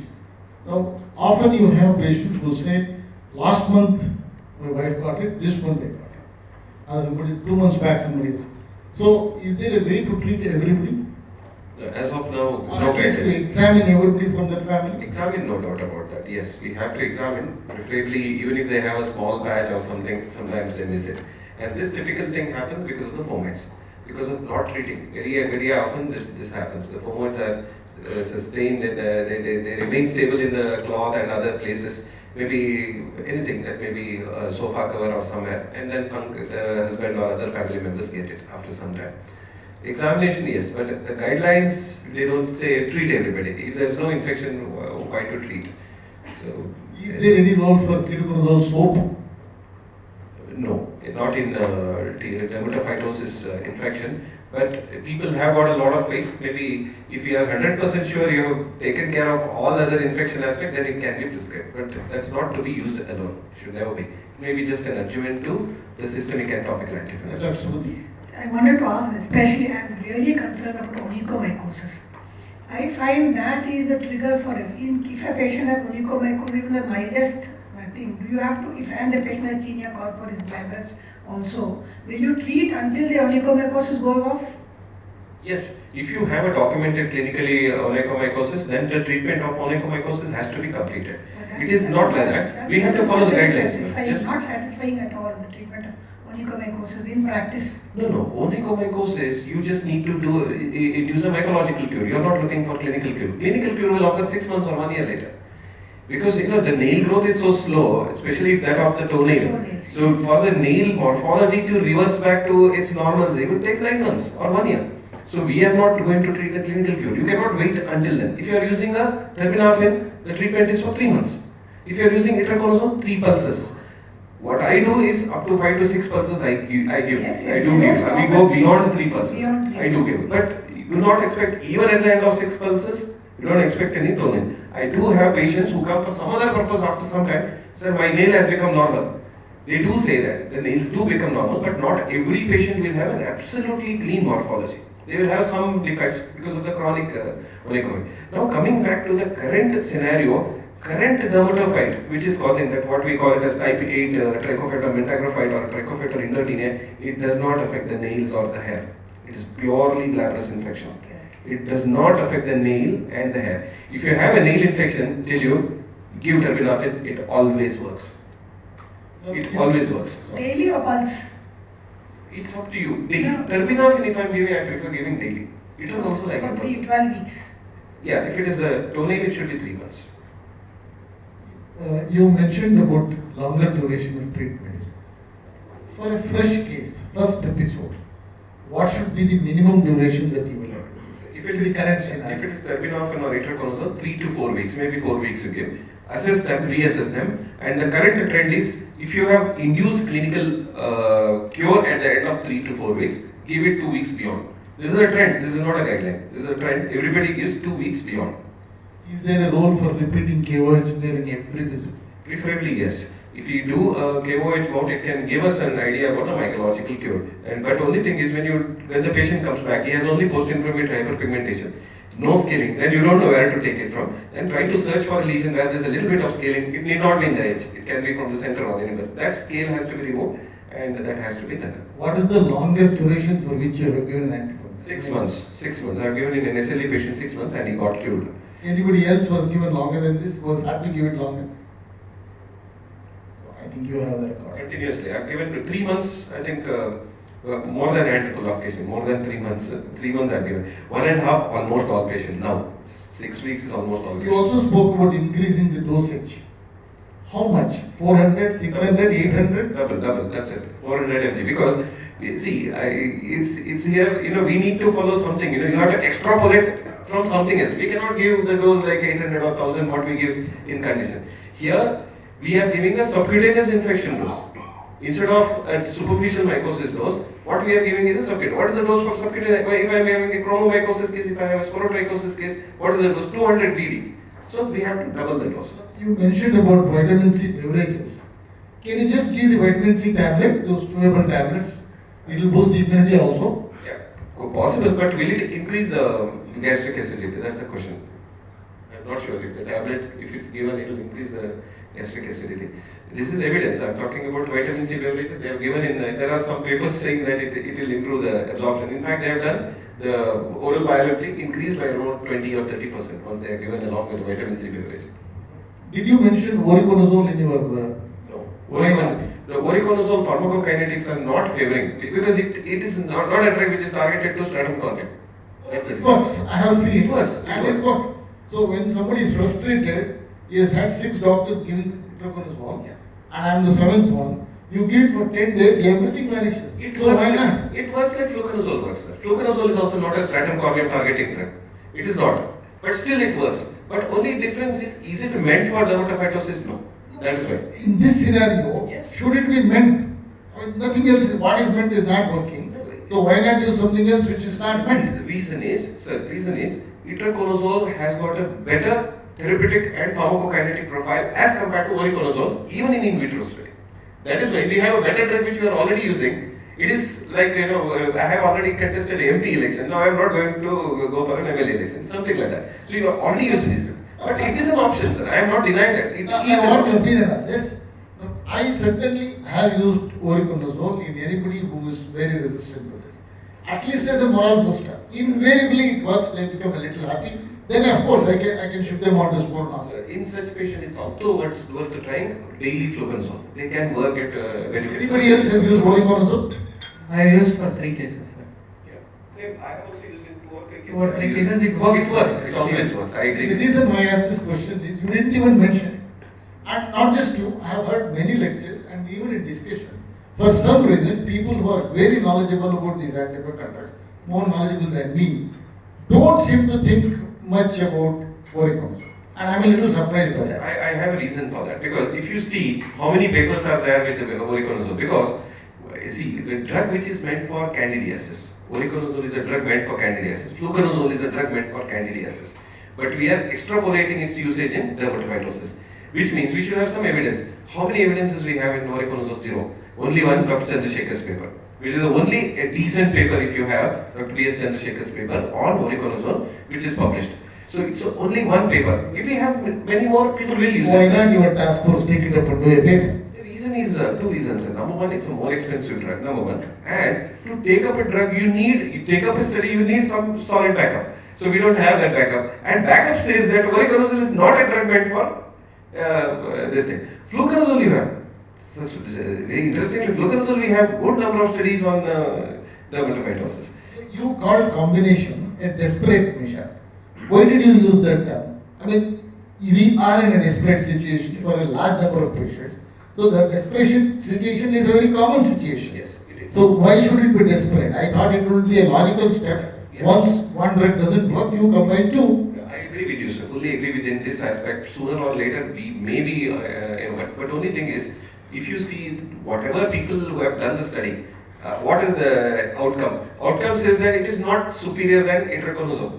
Finally, you are adding a drug, increasing the chance of hepatotoxicity, and finally you are getting the same result as itraconazole. So is that in? So we need to have a good novel combination based on the good in vitro data. So in vitro data is lacking, sir. So once we create in vitro data, then definitely we'll have better. How many of you have used combinations of drugs? Oh, only one. Somebody. Local general factors, patient compliance, sufficient dosing period. So far, I have not faced any serious situation. Yeah, that's what. That is why that number is, that number of people who actually require this combination is coming down, because if you, only thing is you extend the duration, right, sir? So you extend the duration, yes, obviously people have no issues. All the other factors. But what sir says, it definitely is a logical situation. We have a situation, something like a LL, lepromatous leprosy. The CMI is low, body is responding abnormally. It is showing Th2 type of response. When that is done, what do? We combine two drugs, three drugs. That is what LL is all about. Why we use one drug extra than that TT. Even there, maybe if you give for 20 years, And you only can have show resistance. single drug. That's what they used to do. Yeah, I think it's very logical, but only thing is, somewhere we have to start, the problem with the fungus is we have handful of drugs. How many drugs we have? We just have handful of classes of drugs and handful of drugs. That is why bacteria is a different ballgame. You have so many drugs, so many classes. Somewhere you can combine. Antifungal, you have only 4 or 5 classes. Is there a role for maintenance therapy? You think it's gone, you don't want to come back. He has had history of recurrences, so you want to follow it up with another drug for a few months. There is no as such the guidelines or anything supporting it, but people do use it. People use fluconazole, people use various other things, antifungal powders, they use antifungal soaps and all that. It's more of a vogue. It is not definitely recommended. People do use fluconazole after Somebody here used maintenance therapy after a course of itraconazole or terbinafine. It's one day. No, not maintenance. Ah. Well, it's not maintenance. When I do the toenail fungus especially, I do 3 cycles, monthly cycles of itraconazole and repeat one after 6 months. With that, the rate of recurrence comes down, and for the entire 3 plus 6 months gap plus the 7th month, for an entire year in fact, the nail lacquer goes on. What's the rationale, sir? To give a gap on There are in fact studies to support this. Zeiss has done a study.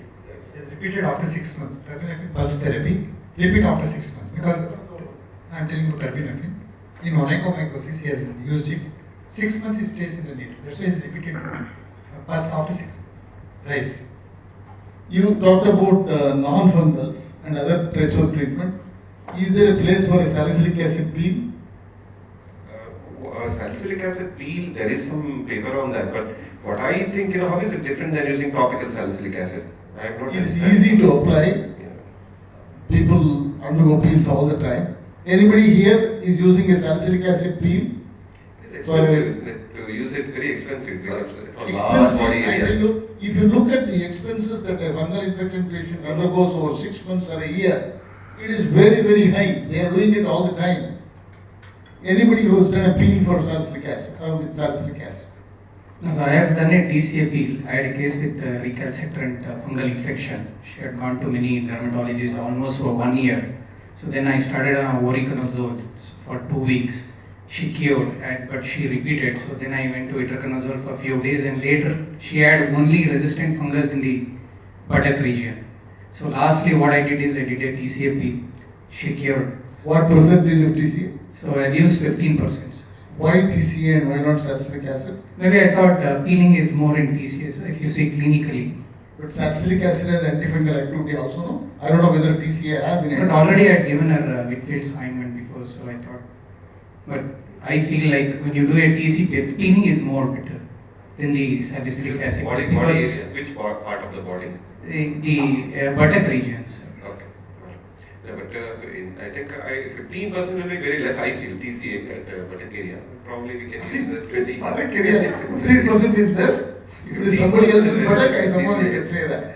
It's a very thick skin. 15%, it was peeling, But it peels, right? 15% peels, anywhere in the body it peels. Okay. Now, What is the say on cardiac toxicity of itraconazole? Right? How many patients have you seen with cardiac toxicity? I have had 3 patients who developed edema, feet edema, those who are on itraconazole. I'm not talking about those who have already been taking Depin, that is nifedipine or any calcium channel blocker. I'm talking about other patients. I presume it's an early cardiac tox. That is basically what is causing here is a negative inotrophic effect of itraconazole on cardiac muscle. So in order to avoid it, what is the safer age group where we can prescribe itraconazole without bothering much? But what is the number of itraconazole I give in a day? If I give about 10 or 15, and over a period of 5 or 6 years, if I have developed 3 patients who developed edema, I don't think I take it very big. Because here we need to see what is the chances. See how much itraconazole are we using? Let's understand that. So considering that this is negligible, I mean I cannot neglect for that patient. But if you consider the overall the number of adverse events which have, how many of you have seen pedal edema developing after itraconazole? Yeah. See, that number is very small. See, you see, I have 3 patients, only 3 patients. One What patient was the was as a part of dosage? clinical trial. What was the dosage of itraconazole? Was it 100 100 BD.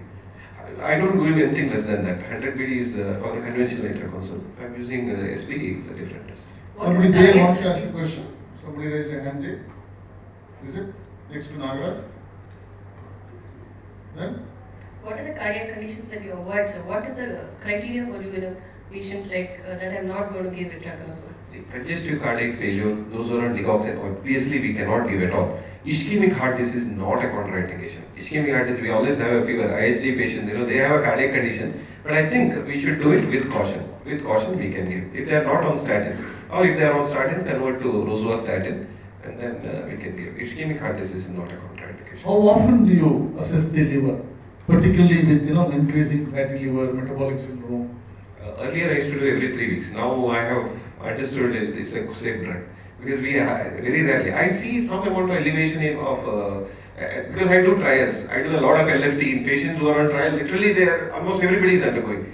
In my last 2 trials, in which I did 70 patients, and now currently I think another 70 or 80 patients we trial. None of the patients had liver enzyme elevation. Only one patient, I think 45 or 50. That's it. SGPT. So it's almost none. So now my frequency has come down. I'm doing at the end of 6 weeks. But yes, if the patient is alcoholic, if they are on other hepatotoxic drug, if they are very obese patient, very obese patient, their baseline itself is high because of the fatty liver. So those patients I do once in 3 weeks. Otherwise, at the end of 6 weeks, if I have to continue beyond that. It slowly has become delayed. Earlier, I had that scare. But now I think after using so much of itraconazole and monitoring some of the patients, it is not just giving this thing. Because in clinical trial, we monitor almost all patients. Baseline we do, then we do it at 3 weeks, then we do it at 6 weeks. After seeing all these results, I'm more than convinced itraconazole is quite a safe drug when it comes to hepatotoxicity. But those who have a pre-existing hepatitis, for example, recently who has had a hepatitis just recovered, I think we should do it more frequently.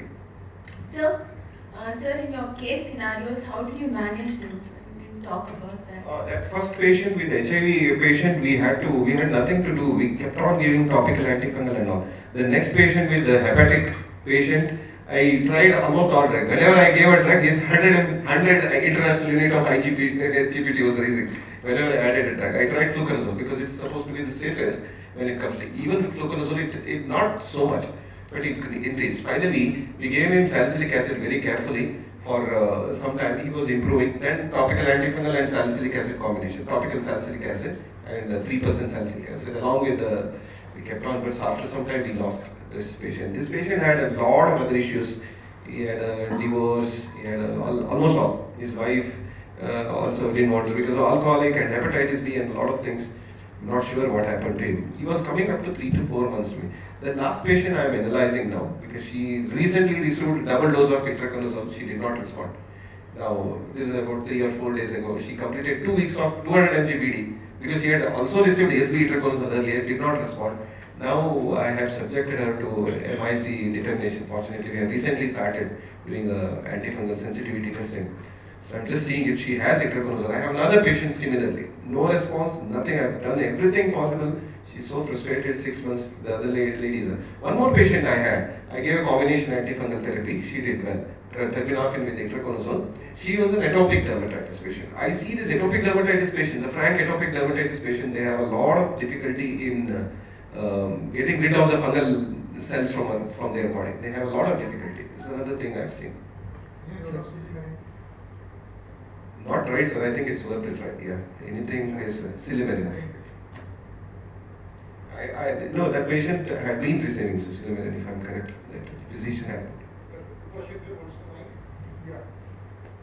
So steroid modified tinea, in case if a person has used steroid for more than 3 to 4 months, you have showed us a slide of calcineurin inhibitors which can be used as non-antifungals which can facilitate the response. Can we use it during that? Yeah, calcineurin inhibitors topically. It is given topically along with the systemic antifungal or even topical antifungal. It is said to enhance, but again, it's an in vitro. The study, whatever with calcineurin in vitro, in vivo, not many studies are not there, but there's not a problem. But on the other hand, we have papers calcineurin inhibitors itself causing steroid tinea incognito. That is also there. So it's like double-edged sword. If you use it along with the topical systemic antifungal, it will, even statins for that matter, statins along with the oral itraconazole, they are supposed to have a synergistic effect. By tapering, we can use it. Yes, I think so. We tried this at 0.03% I have given to some patients, but along with the oral antifungal. It is supposed to potentiate the antifungal activity at the cellular level, because these tacrolimus and all, they interact with the genes, right? They interact with the genes. So obviously there is a good chance that the overall outcome may be improved. Only one people are saying they use topical tacrolimus. Dr. Shana, I have a question for you. What is the turnaround time for a dermatophyte culture and MIC determination these days? Turnaround time for the MIC determination. Now culture, it takes about, let's take it 2 to 4 weeks. MIC determination, if we have facilities, then maybe 1 week. 1 week we can do. Okay. Does PCR have any role? In the diagnosis, sir? Yeah. Yes, it has a role in the diagnosis. It has a role in detecting this mutation also. So mutation we can do it. But the thing is, most of the times we are doing PCR from the culture supernatants. We are not doing it from the specimen. But there are some people who have done it directly from the clinical specimen. What's the yield? What is yield is, in culture it is 100%. No, I'm talking from the patient. No, I'm not sure, so I can't give you data because I can't remember. Yes, okay. There was a compound called posaconazole. Does it have a role? I mean, is it? Posaconazole is still there. So posaconazole and voriconazole, they are all the azoles, the next generation triazoles. Very expensive. Yeah, they are used in mucormycosis. In fact, it's used as, yeah. When you use fluconazole for dermatophytes, in what dose and duration do you use it? Which one, sir? Fluconazole. Fluconazole duration is X, sir, I don't know. But dose what I am doing is 100 to 200 milligram per kg body, depending on the body weight. 5 mg per kg body weight. 3 to 5 mg per kg body weight we can use. Okay. Those are all my questions. Thanks. Any more questions? I think if not, then we can blow. Yeah. Extensive dermatophytosis in lactation, what drug would you prefer to use? Fluconazole. First line is fluconazole, second line is itraconazole. How long is better to be avoided. Okay, so how long to give fluconazole and dosage? What is the duration now? Duration is N, no? That's what it is. So you give until the clinical cure. Give 2 weeks beyond. This is not the guideline. This is what I am practicing. I am telling what I do. So you call, what is the duration I give for itraconazole, fluconazole or terbinafine is 3 to 4 weeks, 4 weeks. I call them at the end of 4 weeks. At 4 weeks I assess them. If they are absolutely clinically cured, no activities, no inflammation, not much of signs of any, you see that scale, no? Where there is an activity you can see the scale. If possible you can do a mycological cure, you can just do a KOH. If you do it even better. But if you are convinced that clinical cure is there, give 2 weeks more than that. Of which drug? Fluconazole I give nowadays daily only. I am not giving weekly, alternate day, I am giving only daily nowadays. Because we are basically extrapolating the tinea capitis dosage. You need some standardized, what is the tinea capitis dose? Again 3 to 5 milligram per kg body weight. And fluconazole is used in children. Fluconazole is the safest drug because the amount of drug, in lactation since he is talking about, amount of drug which is transferred is, doesn't cause any toxicity in the infant. So hence it is the safest drug. So you can give daily dosage, the very safe drug. You think about what is the dosage of fluconazole in cryptococcosis? 8 milligram per kg body weight. Daily, for how long? 6 months, 1 year. So considering that fluconazole has got the best safety profile. So considering that. But only thing is, fluconazole is not a keratophilic drug. But the only thing is it's secreted in sweat. It is not secreted in sebum. So there are certain disadvantages. We prefer a drug which is secreted in the sebum and accumulates in the sternum cornea. But since you are giving every day, there is no issue.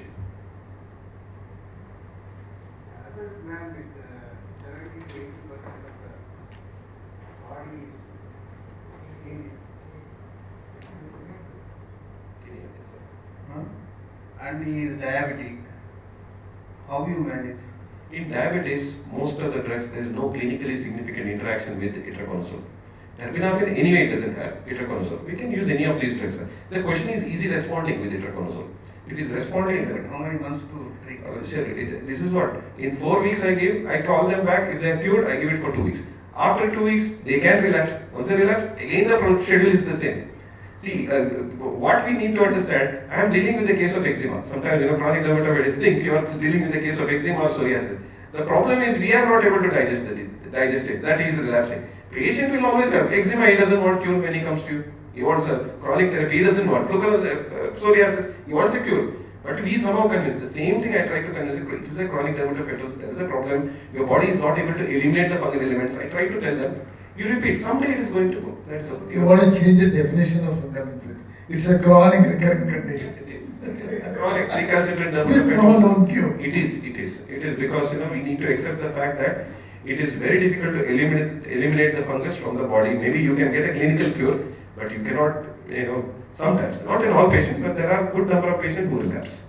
Thank you. I think this has been a very good discussion.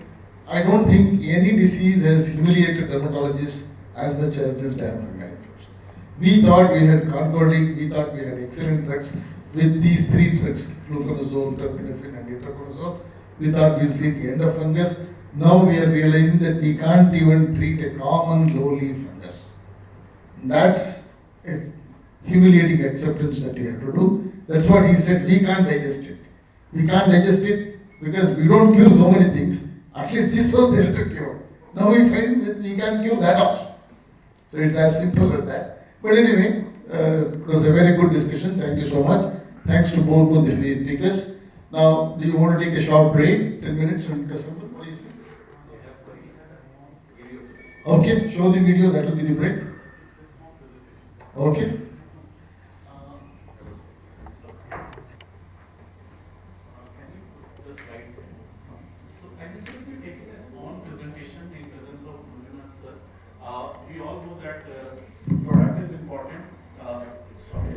We all know that product is important for treating the patient, but at the same time in fungal infection, we have realized that apart from the product, compliance is also equally important, right? So as a pharmaceutical company, Glenmark thought about how we can improve compliance in patient, and we got in touch with IADVL and worked with them towards coming out with this new technologically enabled platform. This has been done with the help of IADVL. It's a technologically enabled platform for patient adherence and awareness in fungal infection. Right. So the idea was that we have a very good product. Itraconazole is there, which is taken care of, but still many of the patients are not getting cured. So as a pharmaceutical company, how we can improve the compliance? So we thought that let's use technology, and that's the proposal we took to IADBL, that this is what we want to do. And IADBL said that yes, it's a good idea, and they endorsed it. And it was Dr. Manjunath Shinoy who was there, Dr. Lalit Gupta was there, Dr. Rashmi Jindal was there. So entire SIG group of fungal infection has helped us in designing this entire program. So when I look into this program, we feel that now healthcare industry is in midst of technological transformation, wherein you see a lot of online consultation, you see a lot of updating on medical information and artificial intelligence. These are playing an important role today in the healthcare industry. And this change is coming because of the smartphone. We all know that smartphone, every individual today has a smartphone in their hand. Okay, so we can see that the smartphone market is reaching up. So we thought of, is there is a scope of technological transformation in improving patient adherence and disease awareness in fungal infection.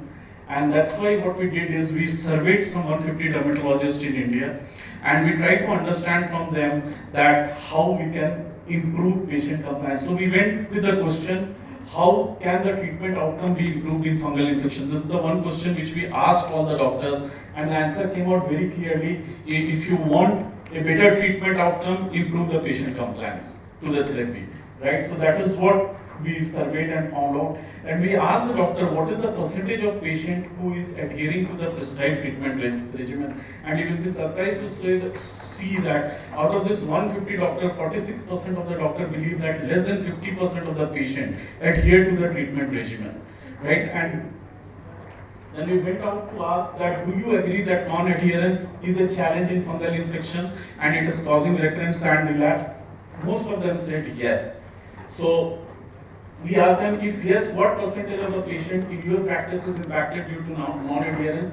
15 to 30% of the doctor believe that 73 doctors out of 150 believe that 15 to 30% of their patient is basically affected due to non-adherence. Okay?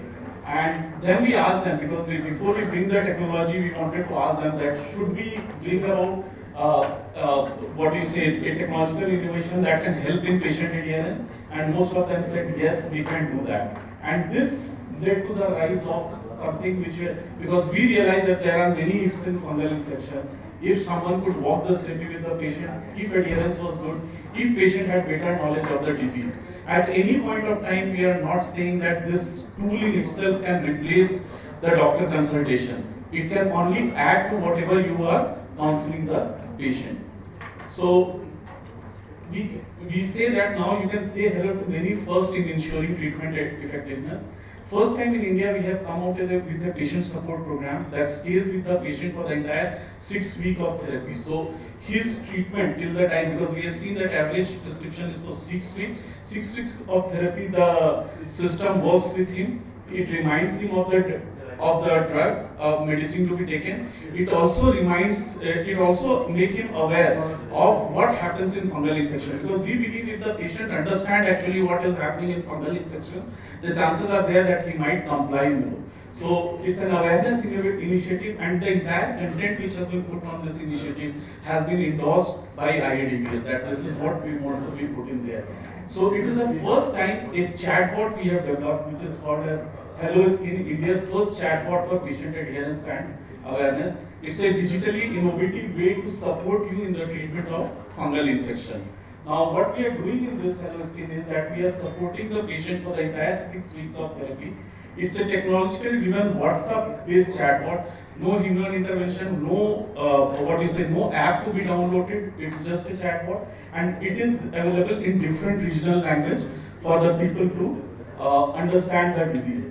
Right? So the onboarding can happen by scanning a QR code. Once the patient scans the QR code, he gets to know about the disease in fungal infection, and this awareness is there with him for the 6 weeks. We talk about what are the do's and don'ts in fungal infection. We talking about how the medicine has to be applied, right? And what are the different kind of medicine which is there in fungal infection, right? So we believe that by disseminating this knowledge, chances of adherence will go up in fungal infection.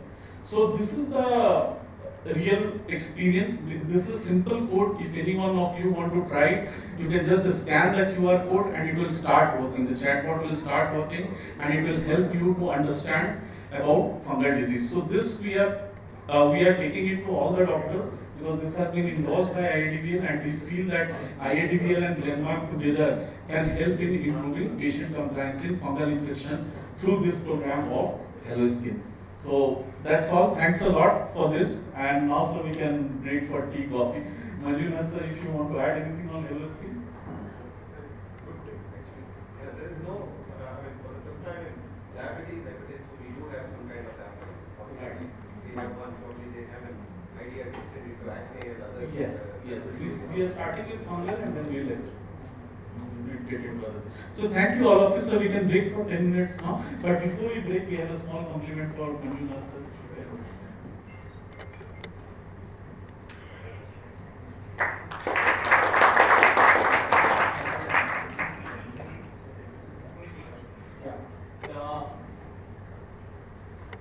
So it's 6:05 right now. We'll break for 10 minutes. Tea, coffee is served outside. So you can have tea, coffee, and after 10 minutes, we again assemble back. We have two more important topics to be covered. One is on the emollients in different dermatosis, and then we have a topic on psoriasis, which will be taken by Dr. Kripa Shankar and Dr. D.S. Satish will be talking on emollients. So we would request you to have tea, coffee, and then we assemble back in 10 minutes. Thank you all of you. This is going to be difficult because he is going to take each situation, a clinical situation, and then discuss what moisturizers are suited for that clinical condition.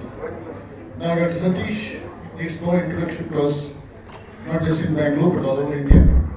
Very senior dermatologist, currently working in Sagar Hospital, plus has his own clinic in Jayanagar. He is a fellow of the American Academy of Dermatology. Has several publications and written chapters in several books. He is a regular speaker and he was the national vice president in 2000. He has been our scientific chairperson, the Dermacons, both the Dermacons. He has been president of Indian Society of Pediatric Dermatology and he is a very successful president of Bangalore Dermatology Society. He has also been the editorial committee member of NJDBL and the editor of Bangalore BDS Bulletin. He has been given the Master Dermatologist Award of Karnataka as well as that of IADBL. He speaks very cogently with a lot of information in a very clear and lucid way. Over to Satish for this nice topic. Yeah.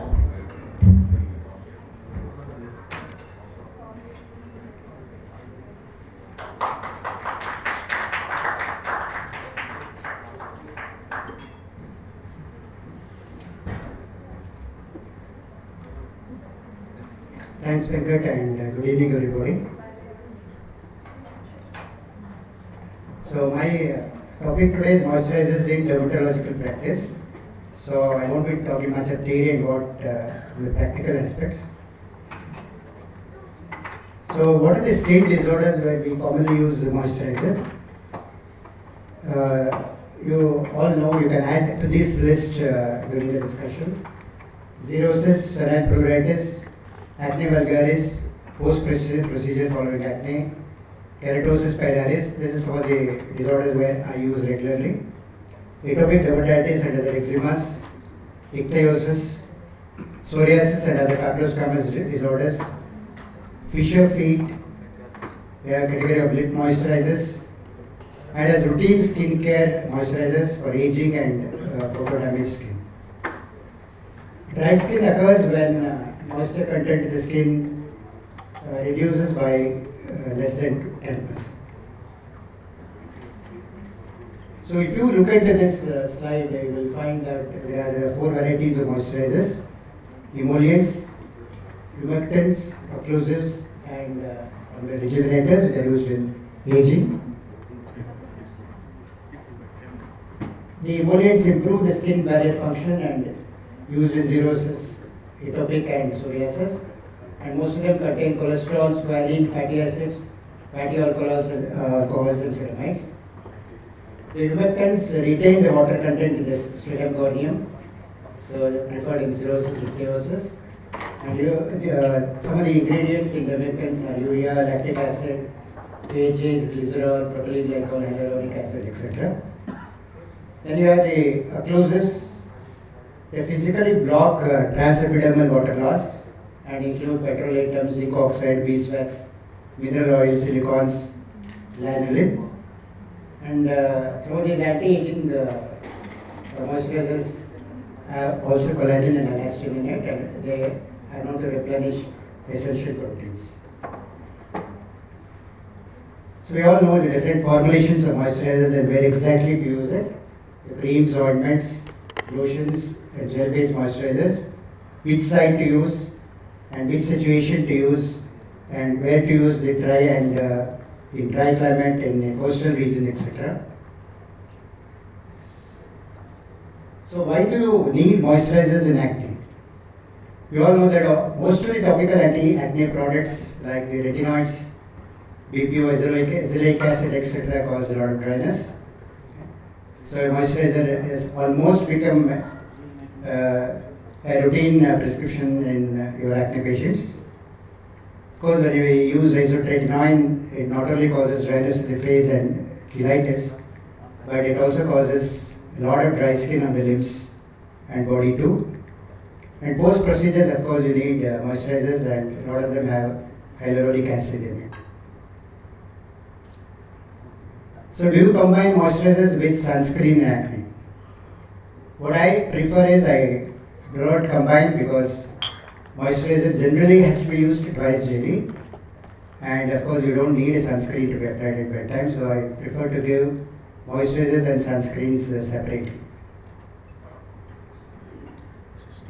So what is an ideal acne moisturizer? It has to be non-greasy, it has to be non-comedogenic, should have no occlusives, that is, it has to be hypoallergenic, lanolin free because it can cause contact dermatitis. And of course, we all know that all of us want the moisturizer to be fragrance free, and it should be well tolerated by the patient. Why paraben free moisturizers? Parabens are used as preservatives in food and cosmetics. They were believed to be estrogenic, so absorption was thought, the levels of paraben was found in the lymph nodes in breast cancer patients. So a lot of litigation was there in US following the use of Johnson baby oil and the likelihood of breast cancer following that. But subsequently there were a lot of studies which showed that the concentration of parabens were so low and it was unlikely to cause the CA breast. But a definite answer to this is not final. Still there is controversy on the use of parabens in moisturizers. The poster child of moisturizers is of course the atopic dermatitis, because it's the moisturizers which form the cornerstone in the treatment of AD, and the moisturizer is the one which improves the skin barrier function, and that's the moisturizer which is going to spare the use of topical steroids, steroid sparing. And whether you have to use moisturizer first or steroid first, there's no more controversy now. Moisturizer first, and 15 minutes later you can apply the topical steroid. So moisturizer is AD extensive. If you use liquid paraffin, plant oils, coconut oil, sunflower oil, can use emollients. Ceramide paste moisturizers are no longer very expensive. A lot of other companies have come with reduced cost. And there was one study which said that olive oil can impair skin barrier function, so they said use sunflower oil instead of that, but not substantiated by subsequent studies. But when you are using oils, especially liquid paraffin, remember that if you are using it long term, it can cause folliculitis. A word about bathing in atopic dermatitis. So you have to advise short showers, once daily, lukewarm water, and generally it's the Simdate bars we use, or neutral pH cleansers. Pat to dry, and the 3-minute rule for moisturizers. We are very familiar with that. So you should also know where not to use the moisturizers especially in atopics. When there is a oozing dermatitis or secondary infection, don't start the moisturizer straight away. Allow the oozing and the infection to subside and then start the moisturizer. And also remember that a patient who is tolerating one particular type of moisturizer may not tolerate another type of moisturizer, so it can vary from patient to patient. There are a lot of lip moisturizers in the market. So commonly used in cheilitis, isotretinoin-induced dryness, actinic lichen planus, lip eczema, perioral eczema, etc. And if it is severe, you can use it every 2 hours. A lot of these moisturizers have sunscreens too. So generalized psoriasis, palm plantar psoriasis, hand and foot eczemas, what we use is almost same. You use the occlusives here, the petrolatum, beeswax, and the liquid paraffin for when it's extensive. The humectants can be used, especially in palm plantar lesions are there. Urea less than 10% is a moisturizer and more than 10 is a keratolytic. So remember that. So now we have a lot of specific hand moisturizers available in the market too. Xerosis, ichthyosis, senile a lot of glycerin-based moisturizers are available. You can combine it with rose water to reduce the stickiness. Liquid paraffin is of course very popular, as also the plant oils like I mentioned earlier. And of course you can also use emollients for patient comfort and more cosmetic acceptability. Find a lot of additives in moisturizers. I have mentioned only a few here, like jojoba oil, aloe vera, the various butters like the shea butter, kokum. Colloidal oatmeal is one of the favorites. Tea tree oil, vitamin E, etc., etc. So, how much is the role of additives in moisturizers? It probably impresses the patient a lot, but how much is it really helping, we don't know. Moisturizers for anti-aging. With age, the skin becomes dry and thin with increase in laxity, so frequent moisturization is required. So a good moisturizer can address the above-mentioned concerns. So for hydrating, you have the hyaluronic acid, ceramides for skin barrier protection, for skin brightening, niacinamide. These are the constituents of moisturizer used for aging. And for wrinkles, retinols and collagen peptides. I don't know whether I can show this slide, not an IDVL session anyway. So these are some of the brand names of the moisturizers available in the market for use for aging skin. I won't read out everything, but you can make out that the most common ingredients used are the hyaluronic acid, the niacinamide and the retinols. Most of them have these three ingredients used for aging. So this topic never ends with the discussion of oral moisturizers. So there was a study published in 2017 which said in the Pharmacology and Physiology journal, which said that phytoceramide based oral dietary supplements increase skin hydration and skin barrier reinforcement, and this causes direct utilization of absorbed dietary ceramides and utilization of exogenous glucosyl ceramides metabolites by keratinocytes to construct their own sphygomyelipids. This is the way it acts, and induction of the production of skin CRs by metabolites. But how much of it gets absorbed from the intestine? Does it really reach the skin? So these are questions which are unanswered, and most of the dermatologists don't believe in the oral moisturizers. So these are some oral moisturizers available in India, which has ceramosites, and these are the ones available in the West. They are all cosmeceuticals available over the counter, so patients often use it themselves. But I have not seen many dermatologists prescribing it themselves. So what should be an ideal moisturizer?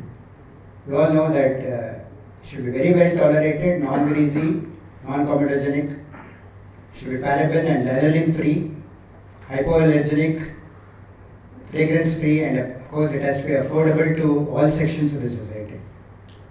So do we have one like that? We'll discuss that in the panel discussion. Thank you very much.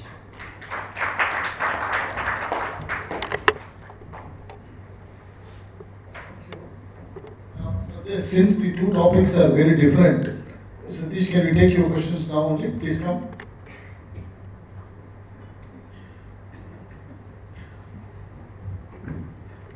The role of moisturizers has expanded quite a lot. We are using it in far more clinical situations than we used to do. We also have a number of moisturizers which are more pleasant and very usable. So now, if there are any questions for Dr. Satish, please. Also, I forgot to add the dermatophytes, the emollients. Yes.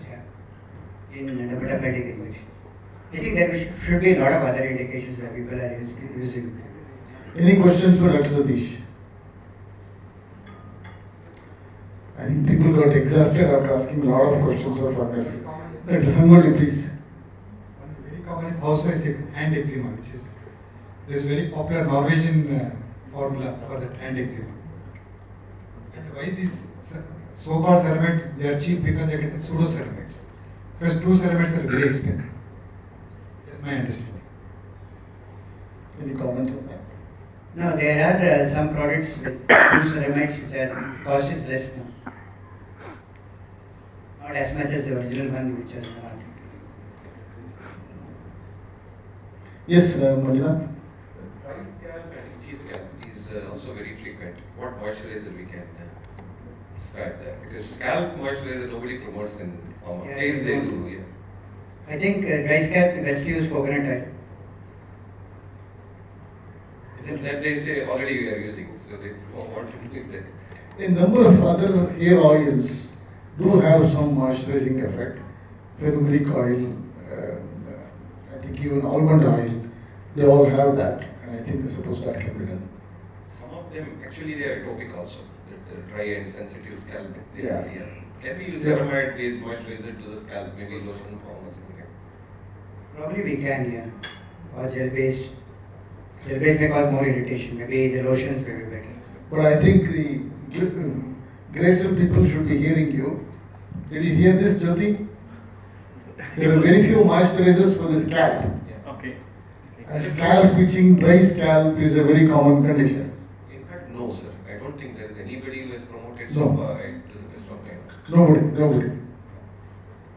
In fact, oil for the scalp itself, only I think I know one or two brands who promote it, otherwise they don't. Sir, ammonium lactate, where do you place in your treatment, sir? Ammonium lactate in keratosis pilaris is quite effective. Post-steroid dermal atrophy, epidermal atrophy, does it have a role to play as a moisturizer? I have not used it, so I don't know. And when we use with steroid, like moisturizer, that ammonium lactate with steroid, or separately when we use it, it is potential? No, you should always do not combine both, moisturizer first and steroid next. I had mentioned it. I think he's asking because there is one product available, combination is available, and they say that steroid-induced atrophy is less with that product. That's how they're marketed. What does it contain? Steroid and this ammonium lactate. I have not used it. And one more very important thing is generalized fungal moisture, diabetic product. Yeah, I mentioned that. Now, I have a question. What about melasma? I use moisturizer in every case of melasma at night time. Partly because the drugs which we use for melasma cause irritation, and partly because now the view is coming around to the consideration that melasma is partly anti-aging. You get solar elastosis and other changes. So it is routinely indicated in melasma now. Are you all using? How many of you are using moisturizers in melasma? Yeah, We do use because, like you said, irritation is quite common following the hydroquinone and the non-hydroquinone preparations. You have to use them most of the time. So if we have to use this to prevent irritation, whether it is by anti-acne drugs or mild peeling agents or retinoic acid, whatever, how should we use it? Should we use the moisturizer first and then that agent? And if so, how much should be the time interval between the two? I always use moisturizer first and a retinoid next. Maybe in the next 15 minutes, the patient can apply the topical retinoid. Yeah, I usually tell them to leave half an hour and then apply it. It definitely removes the irritation component once you do this. Now there are some moisturizers which claim to act for a longer time. There is a preparation which says 48 hours. Do you agree with that? Is it true? No, I think it's not substantiated by studies. You have those long-acting moisturizers. Correct. So nothing really works for 48 hours. Pardon? What about psoriasis? What moisturizer is best suitable for psoriasis? So I mentioned about the monoclonal psoriasis where you can use the petrolatum, beeswax, salicylic acid, urea, etc. And even just petrolatum is enough when there is less extensive plaque psoriasis. Otherwise, you can use the oils which is quite extensive, either the liquid paraffin or plant-based oils. I think they're quite inexpensive too.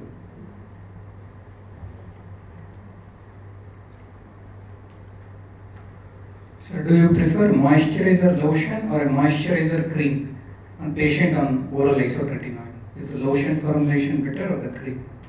For the face? Yes, sir, for the face. Cream for the face, the lip moisturizer for the lips, and if it is for the limbs, I prefer a lotion.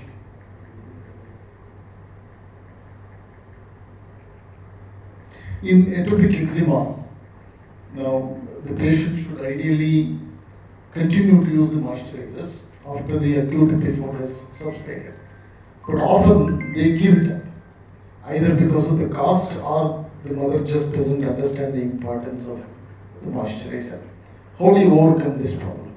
I think it's very important to educate the patient. Even after subsidence, you have to be proactive. Continue to use the moisturizers.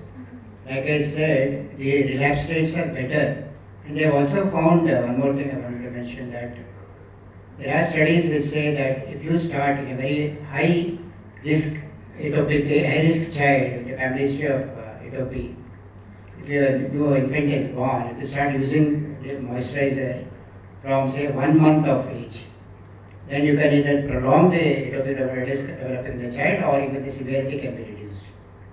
So there are published studies like that. I think patient education is very important regarding this. The similar situation is in a senile pruritus patient also. All the elderly person has is a dry skin, but there is nobody to apply to him, and he can't apply to himself, particularly on the back, things like that. So they keep coming back to us, itching for once in 3 months, 4 months. So how does overcome this situation? Yeah, I think in India this situation probably is less because you have children looking after their parents, or at least there is some support. I'm not very sure of that. Honestly. Yeah. But I think that's really a problem which we will not be able to solve if someone is not there and the patient himself is not able to apply, or at least ask them to apply at least once a day to the accessible areas.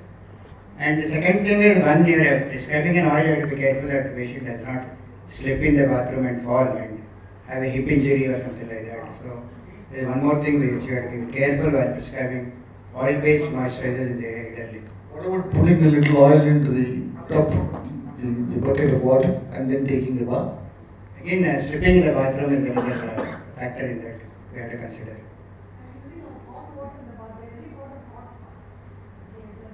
It relieves the itching to some extent. So they give.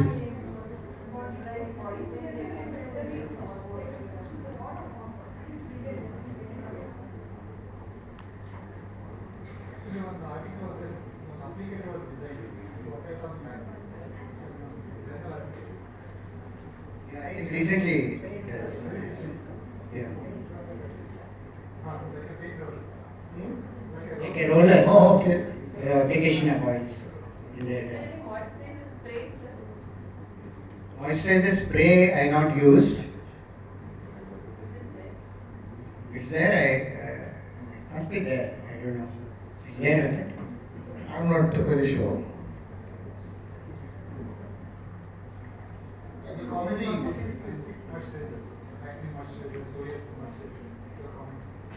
Yeah, I have mentioned on that specifically. No, but what he's asking is the commercial preparation. But you know, if you see your the first row, atopic eczema, psoriasis, everything had ceramides in it. But other than that, is there anything specific for acne, specific for psoriasis? Psoriasis I mentioned already, and for acne, very popular ones are the emollients, most common are the emollients, squalene, etc. Squalene is very popular for acne because they are not comedogenic, it doesn't block the pores. Squalene based moisturizers are quite helpful and useful. What is your treatment of choice for cracked feet? I use a combination of salicylic acid, petroleum jelly, beeswax and boric acid. It works wonders with occlusion. Do you get it prepared or do you? Yeah, I get it prepared, I formulate it. I think this is an important tip for youngsters. Some of us actually dispense with it. Dr. Lakshman Rao was one of the first ones to use it. In fact, I learned it from him, even though of course I had seen it similarly in Dr. Behl's clinic in Delhi. And that makes it very cheap. And it's also very useful in practice because they have to come back to you just to get a prescription. You are not going to write anything new. And they have to pay you the consultation fee. So they end up either buying it themselves or not coming to you at all. So what we have done in our clinics is these kind of creams, they can buy it themselves. They don't have to seek a consultation.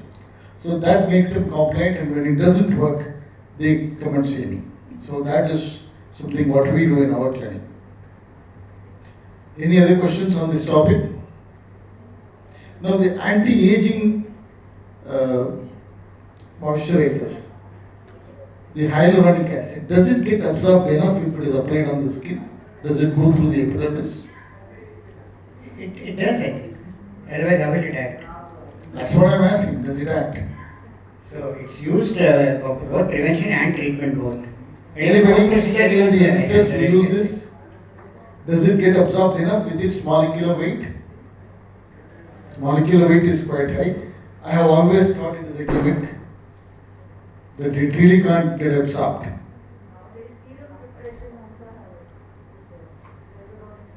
Yeah. See, anything more than about 200 or 250 kilodaltons cannot get absorbed through the intact epidermis unless there is a barrier damage. And the hyaluronic acid molecular weight is much higher. So, I'm not very sure whether it acts well at all. Certainly not anti-aging effect. Maybe in the stratum corneum, little bit of hydration. And it actually needs water to swell. It has to hold water. That's why most of these moisturizers have combinations like this. Yeah. Hyaluronic acid, retinol, the niacinamide, etc. And post-procedure, most of this post-procedure moisturizers are there now. Yeah. Have hyaluronic acid in it. There I agree with you because most procedures would interfere with the barrier. So the chances of it getting absorbed well is much better. Any other question?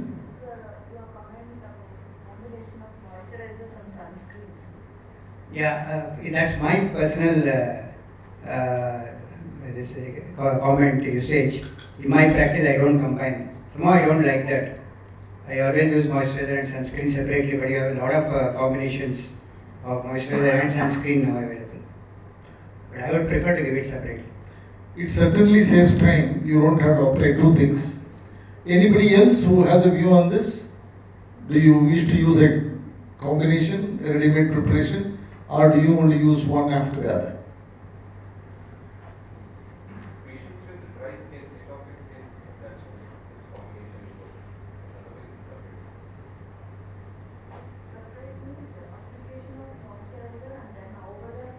Yes, moisturizer first, sunscreen last.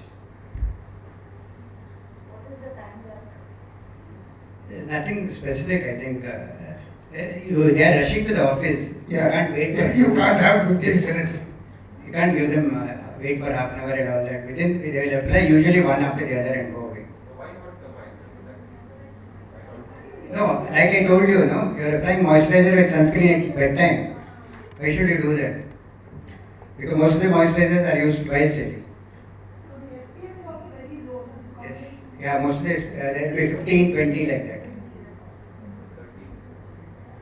Anything for these cramps, blepharitis, when you watch this?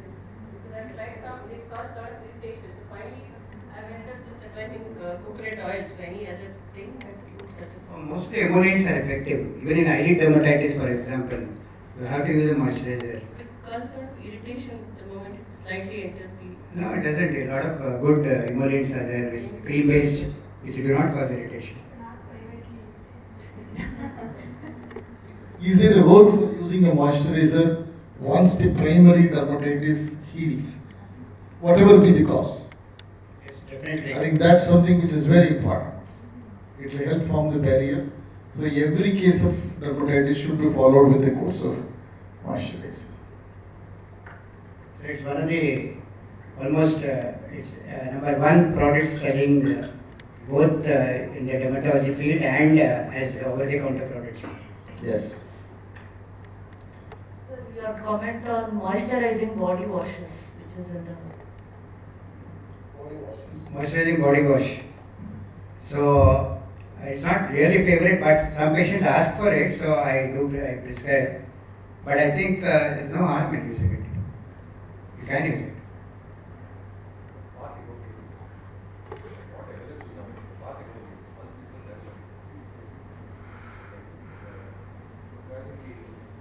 Now they are not available. The bath emollients, they are very popular in the West.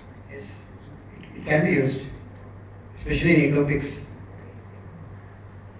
Anybody else? Yes, somebody in the back. Colloidal oatmeal bath therapy for atopic dermatitis. What is your say on that, sir? Would you really practice that? Would it really help much? I don't practice that colloidal oatmeal bath therapy, but a lot of these moisturizers have colloidal oatmeal in it. Okay, but one thing I found is some of these colloidal oatmeal, they smell a lot.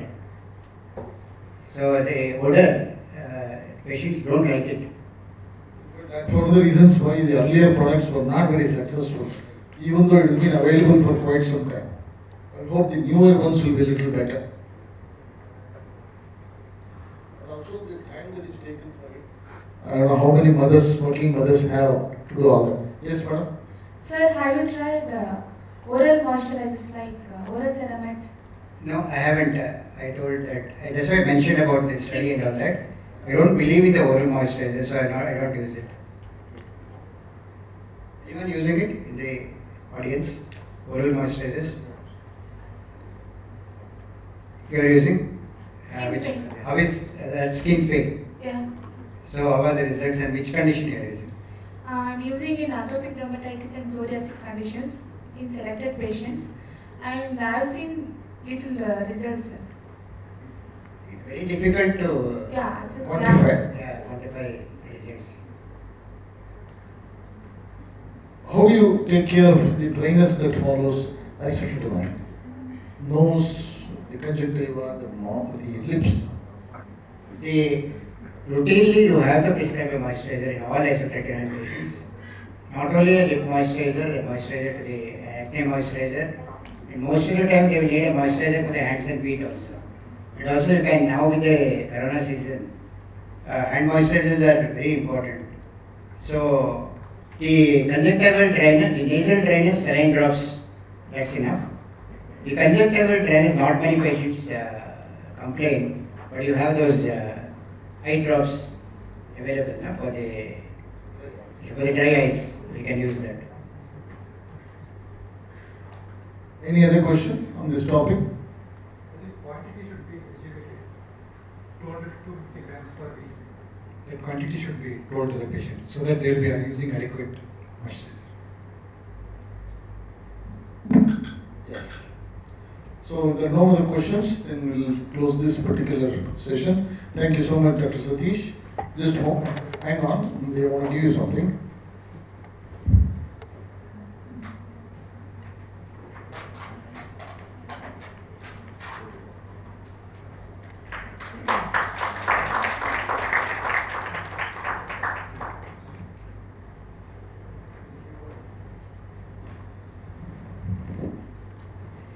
Now we go to the last lecture of the day, and that is a very important topic.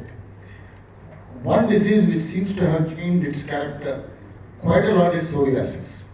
I think we are seeing far more severe psoriasis than we used to see earlier.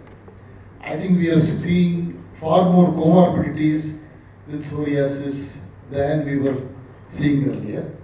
And in general, psoriasis is getting more and more drugs, but still is also getting more and more difficult to treat. So, effective management of psoriasis with comorbidities, psoriasis and its relation to comorbidities, all these difficult issues, let us hear Dr. Kripashankar, who is very well knowledgeable on this topic. Very senior dermatologist, he has been previously in Manipal Hospital and is very academically oriented. He has delivered lots of lectures nationally, internationally, many publications. And he generally has a very good command about the comorbidity issue, biologic issue, quality of life, and has a very different take on it. So we are in for a very nice lecture. Over to Kripal. Thank you very much. Thank you very much. It's very encouraging and somewhat humbling to be.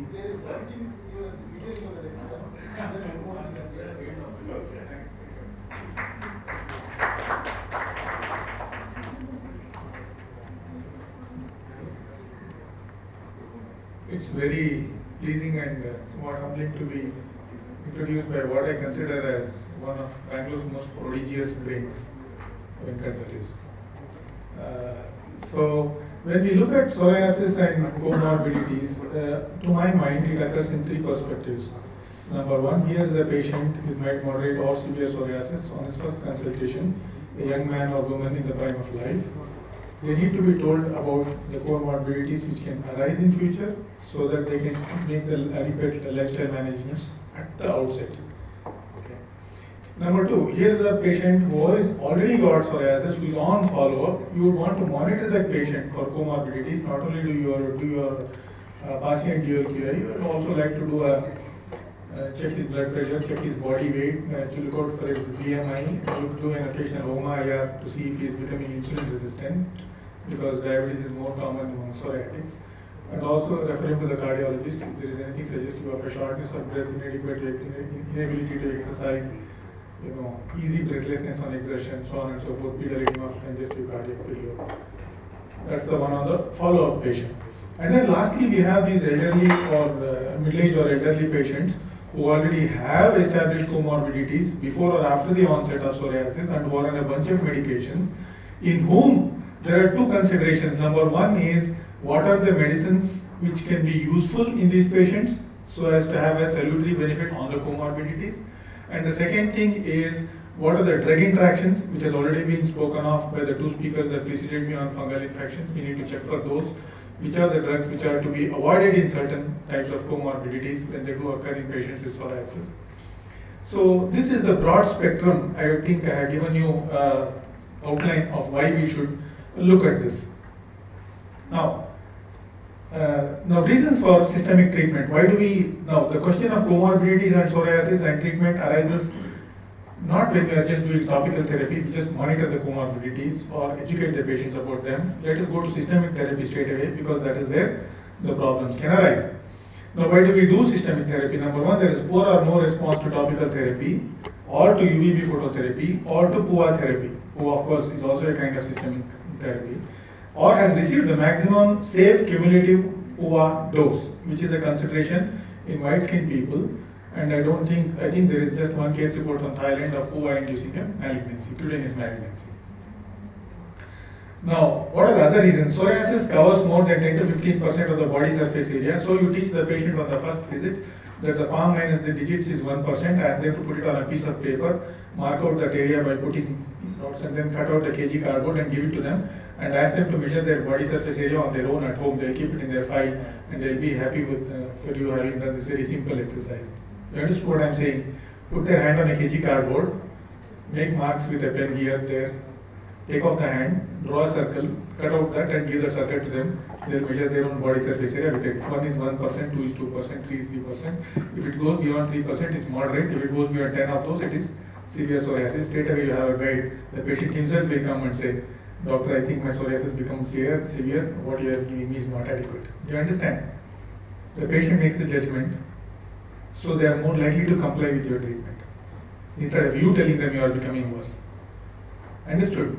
It's that way. Now, where else do we need systemic treatment for severe inflammatory forms of psoriasis such as generalized pustular GPP and erythrodermic psoriasis? And there are some more reasons. Physical restrictions, incapacitating hand or foot psoriasis. So the surface area involved may be less if it is only hand and foot psoriasis, but sadly it doesn't respond to topical. Some improvement with petrolatum jelly, but otherwise nothing happens. So you have to use systemic there. My personal choice is acetylretin, we'll come to that. If there is associated psoriatic disease, topical applications will do nothing, you need a systemic. Psoriasis precluding gainful employment. Suppose psoriasis is on a very severe visible area, it is recalcitrant to topicals and people just look at his hand in the interview and don't give him a job, you have to up it to a systemic therapy. Negative impact on quality of life, social and personal interactions, and severe emotional distress. Mind you, when I was back in the day, like about 25 years ago, I had a girl with psoriasis. When we didn't have many of the wonderful drugs we have today, she had one plaque of psoriasis going around like this on the labia majora. She and her brother would come to me. This girl is around 24 or so, she has to be married. Nice big plaque sitting there. I mean, what are we to do? One, it's difficult to put local applications there for fear of it entering the mucous membrane and irritating it. And two, what if she gets married and then what happens to her? The area involved it's not even 1% of the body surface area, but then the site.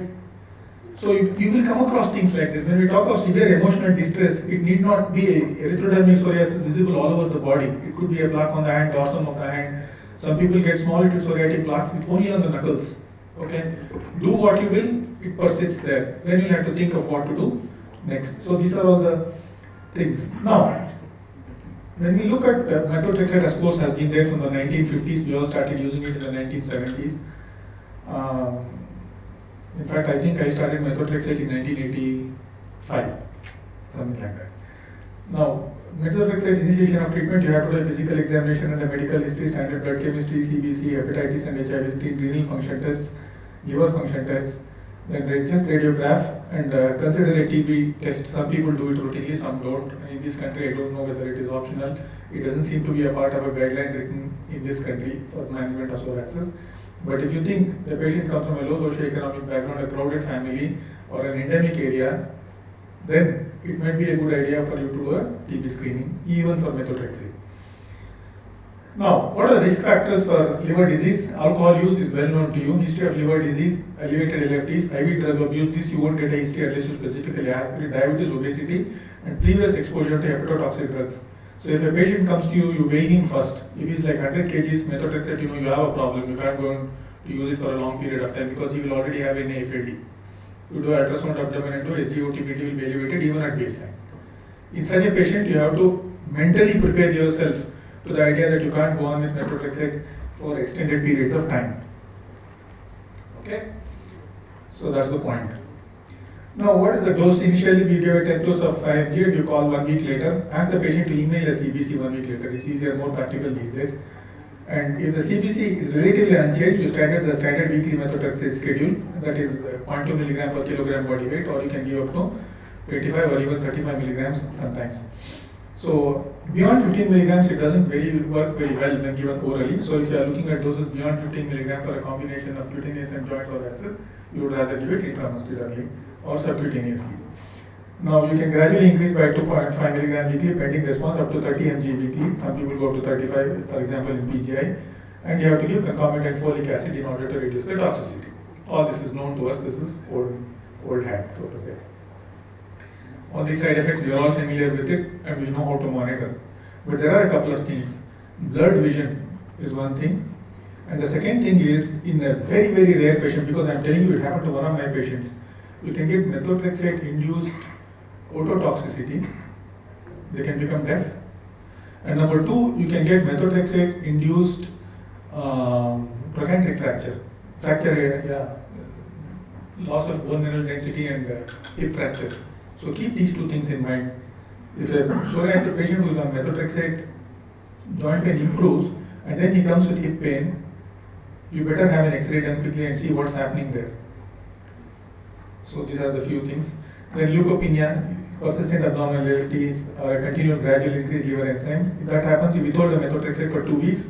Do not abruptly discontinue if the liver enzyme is less than 2 to 3 times of the upper normal limit, is what is generally some people say. But we all know, even if there is a 1-2-fold rise, you will prefer to get off methotrexate, hold off for a while, and reintroduce in the real world. Now, in some patients with methotrexate, what happens, you give it somewhere within the first 6 weeks, they will come with breathlessness and wheezing. Those are the ones who are prone to pulmonary fibrosis. Methotrexate can cause pulmonary toxicity. It can induce persistent dry non-productive cough, dyspnea, or both. It induces a methotrexate-induced pneumonitis, a chemical pneumonitis in the beginning, and then it goes on to become fibrosed, and they can get a fibrosed lung. So when you give methotrexate, other than the 1 week CBC, keep your eye open for respiratory symptoms. Don't ask a leading question or tell the patient, induce a nocebo effect by saying if you become breathless, come to me. They'll get frightened and become breathless with anxiety. Not that way. Breathlessness with cough, they'll suddenly come to you. It is very, very obvious. Something like a wheezy illness. In the absence of such an illness in the past, then it is methotrexate-induced pneumonitis can go on to fibrosis. This happens very rarely. It has happened only once or twice in my practice from 1988 to date. It won't happen often, but let it be in the corner of your mind. Reproductive, there may be chromosomal damage. It is an abortifacient and teratogenic. So if a woman is receiving it, she has to have 2 cycles without methotrexate before she considers conception. If it is a man, he has to withhold methotrexate 100 days before he plans to render his wife pregnant. Then leucovorin rescue, how do you do this? You give a stat dose of leucovorin 20 mg intramuscular, and 6th hourly you check the methotrexate blood level if it is available, or a CBC count. Suppose a patient suicidally swallows the entire 4 strips of tablets at once and lands in hospital. This is how you do a rescue. Methotrexate and liver, this has been discussed.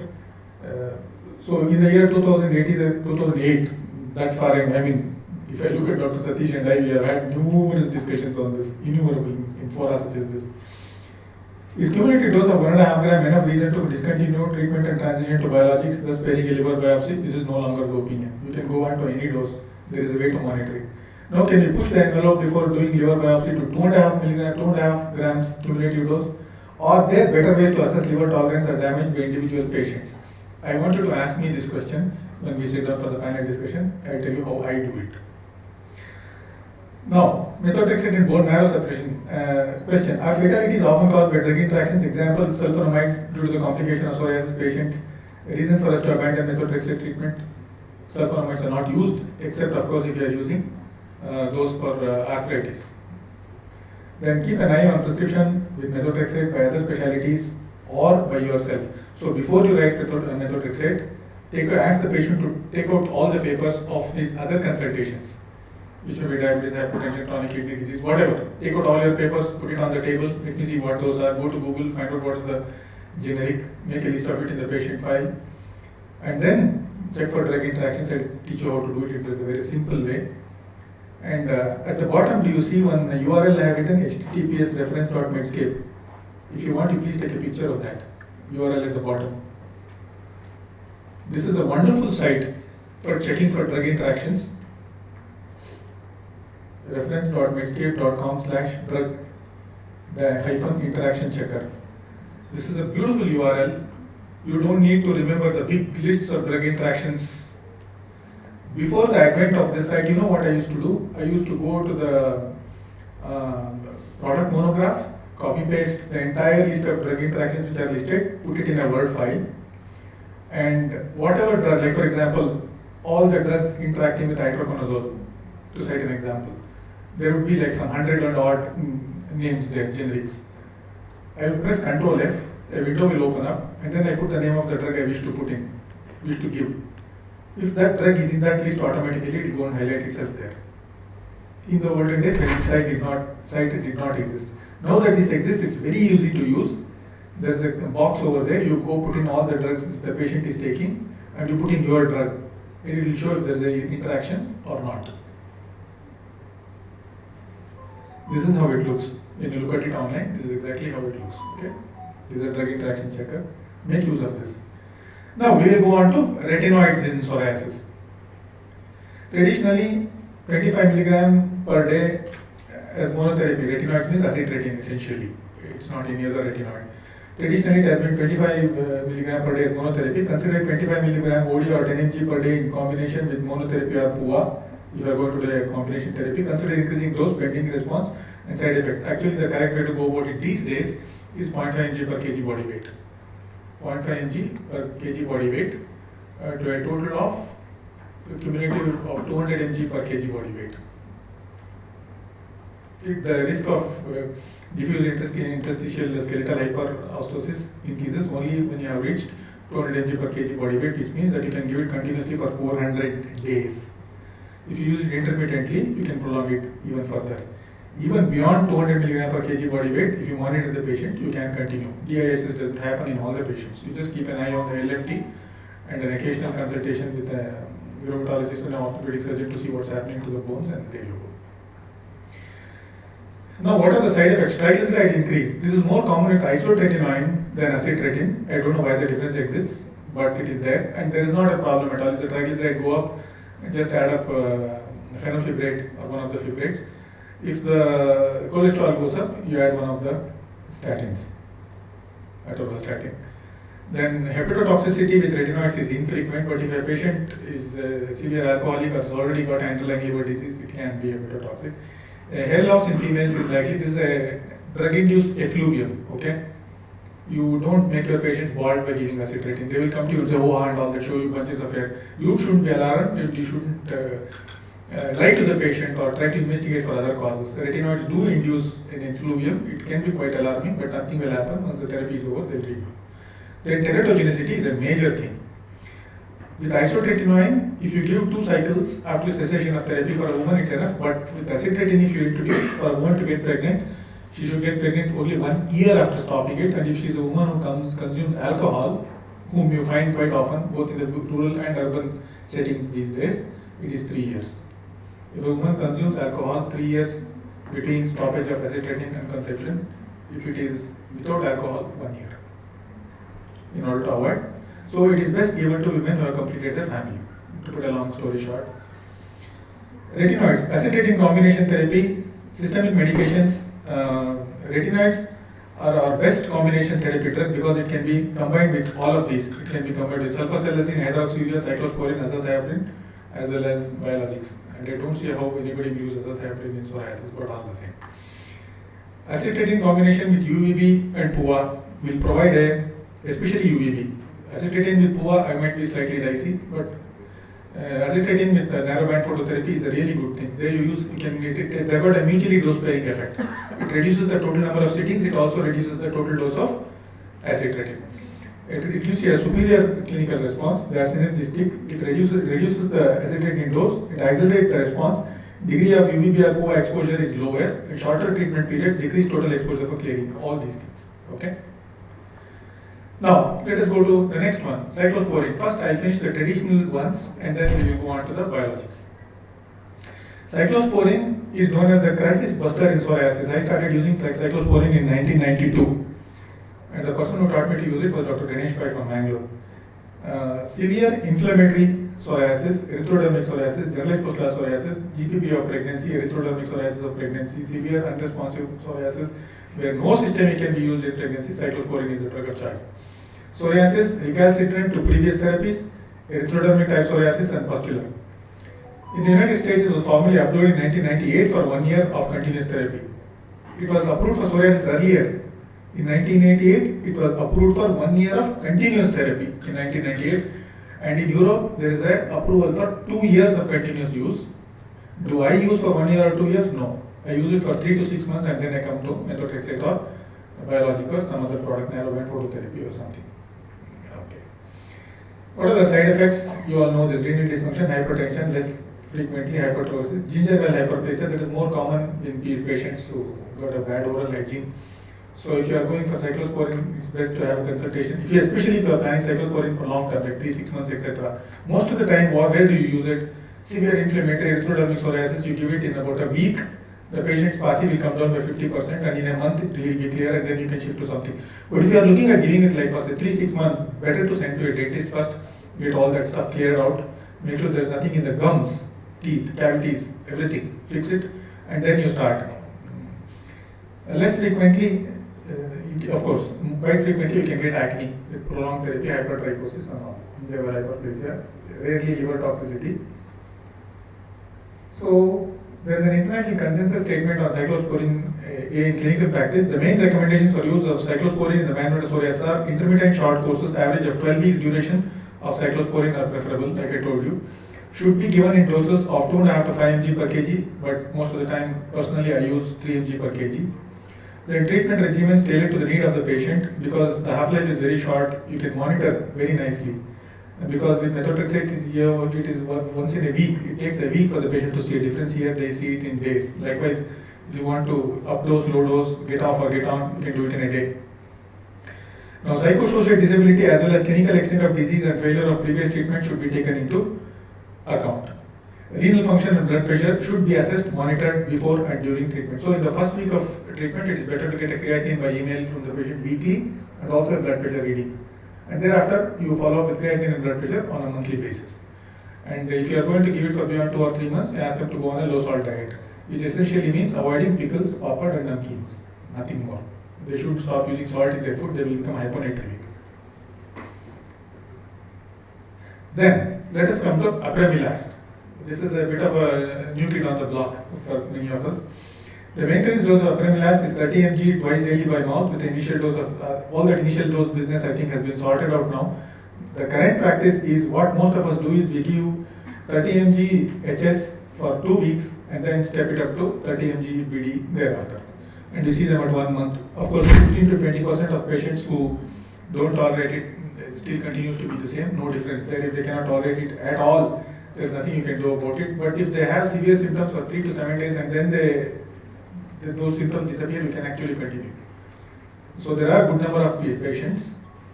You should not induce a nocebo effect by saying that this causes lots of GI side effects. You should say it can cause, but in the vast majority of people it doesn't. If it is intolerable, you come to me. They will make an effort to tolerate it, and if they do tolerate it beyond 3 days to a week, they'll continue to tolerate it. Thereafter, you can double the dose and move on with it. So only 35% of patients clear completely with apremilast if you rely upon it as the sole therapy. The common side effects are all mentioned here: diarrhea, nausea, vomiting, upper respiratory tract infection, tension, headache, etc. Less frequently, depression, lost body weight. This I have seen. Now, if there's a body loss weight, body weight loss in a patient with apremilast, you can go up to 10% of the baseline body weight. So when you give apremilast, weigh the patient first. If the body weight loss is more than 10%, you have to get off it. Otherwise, you can continue. And severe diarrhea, nausea, and vomiting, especially within the first 2 weeks, since after that you can do it with the updosing trick. Start with a low dose, get them used to it. Because apremilast is something which you are not going to use for like 4 weeks or 8 weeks. If the patient tolerates it well, what is it going to do? It is going to downregulate the PDE4, right? That is, it reduces inflammation across the board. It is a mild, long-term anti-inflammatory, to put it very bluntly. So if you are going to use apremilast, you are planning to use it for like 1 year or 2 or 3 years. Okay, so all the problems should be sorted out in the first couple of weeks, and thereafter you plan for long-term use. GI side effects can be seen in the first 2 weeks. 70 to 8 of the about 3/4 is mild in nature, and most of them resolve, etc. So managing side effects of apremilast through slow dose titration that we have already discussed. Now, what are the contraindications? Now, safety profile of apremilast is a good feature. It's metabolized by the liver by cytochrome P451 and thus susceptible to forms of drug interactions. You know how to check for drug interactions, that I have already told you. Overall, apremilast as a monotherapy is beneficial to the psoriasis and psoriatic arthritis. Initially it was US FDA cleared for arthritis, and later on we also discovered it has some salutary benefit on cutaneous psoriasis. So if you are dealing with a patient who has got exclusive cutaneous psoriasis, there are very few niche areas where you can rely on it. We'll come to that during the discussion. But otherwise, you cannot lean on apremilast alone to deal with cutaneous psoriasis, except for certain types that we will come to later. So let us look at these 4 systemic agents and compare methotrexate, cyclosporin, apremilast and aceclidine. Here are the efficacies 40, 70, 35 and 40%. The safety, apremilast has got the highest safety. Use in comorbid conditions, apremilast, if there is a associated arthritis, it is beneficial. Cyclosporin, it can raise up the blood pressure. It's of not of much benefit. Lab monitoring for methotrexate has to be done once in 6 weeks, and if the patient tolerates well, you go to once in 3 months. Cyclosporin, you have to monitor the blood pressure. Apremilast, there is no monitoring. Aceclidine, you need to look at the lipids. Long-term treatment, methotrexate, total dose over 7 grams is a matter of concern. What we should do after 7 grams, let us discuss later. Then cyclosporin is only for short term, 3 months, 6 months, maximum 1 year. Then apremilast can be used for years on end. Likewise, aceclidine, I have already discussed that. Now, mechanism of acute coronary syndromes and their implications for therapy. Now we are going to look at the correlation between cardiac disease and psoriasis, arthritis. So when you think of psoriasis, straight away you should think of psoriasis, arthritis, heart disease at once. Just like in the olden days, if you had to do a case presentation in the examination, and if you are long case for psoriasis, the examiner would be waiting to see if you will or will not mention arthritis. If you mention it, you pass. If you don't mention it, you fail. It used to be like that. Now it is psoriasis, arthritis and ischemic heart disease. At least heart disease, you should say. Okay? Some heart disease. Now, our understanding of the pathogenesis of the acute coronary syndromes has undergone a revolution in the past 20 years. The Framingham study and things have contributed to it. The inflammatory pathways have emerged as highly important drivers of coronary artery plaque disruption and thrombosis. So what you tell the patient is the same degree of inflammation which is occurring on your skin is also occurring on the lining of your blood vessels. You should tell them your blood vessels are pipes, and lining the pipe on the inside is a layer of cells. Those cells are called as endothelial cells. So the amount of psoriasis you have on the outside and the amount of damage it is causing to your skin on the outside equals the amount of damage which is occurring on the lining of those cells on the inside. Then they will understand why controlling this is not simply about making the skin look good. Now, effects of conventional psoriasis systemic treatments on cardiovascular risk factors. Let's look at it. Hypertension, hyperlipidemia, no increased cardiovascular related mortality in a 5-year chart review with conventional psoriasis treatments. Now, if you have to look at retinoids, with cyclosporin, you can get hypertension, hyperlipidemia, but there is no increased cardiovascular related mortality over a 5-year chart review, though it can render them hypertensive, assuming that you control the hypertension. If you look at retinoids, you can get dyslipidemia, and cardiovascular mortality is actually ill-defined. It does induce hyperlipidemia, but it doesn't. We don't have data to say whether that hyperlipidemia contributes to actual cardiac events. Methotrexate, you get elevated liver enzymes, and it is protective against atherosclerosis. There have been large prospective trials in rheumatoid arthritis patients on methotrexate. It is actually cardioprotective. Now, what about the TNF alpha blockers? They prevent MI in responders. Such patients who go on to TNF alpha blockers for the management of psoriasis actually reduce the risk of developing a myocardial infarction. And there is atherosclerosis prevention in animal models and indirect evidence, example by endothelial function, of which we were speaking just now. Now, just like you have an atopic march, we have got a psoriatic march leading to comorbidities and irreversible changes. So, what do we have? Firstly, we have a genetic predisposition and environmental triggers which cause inflammation in the skin and systemically. And these comorbidities can be the coronary cardiovascular disease, psychiatric disease, quality of life, and body dysmorphism.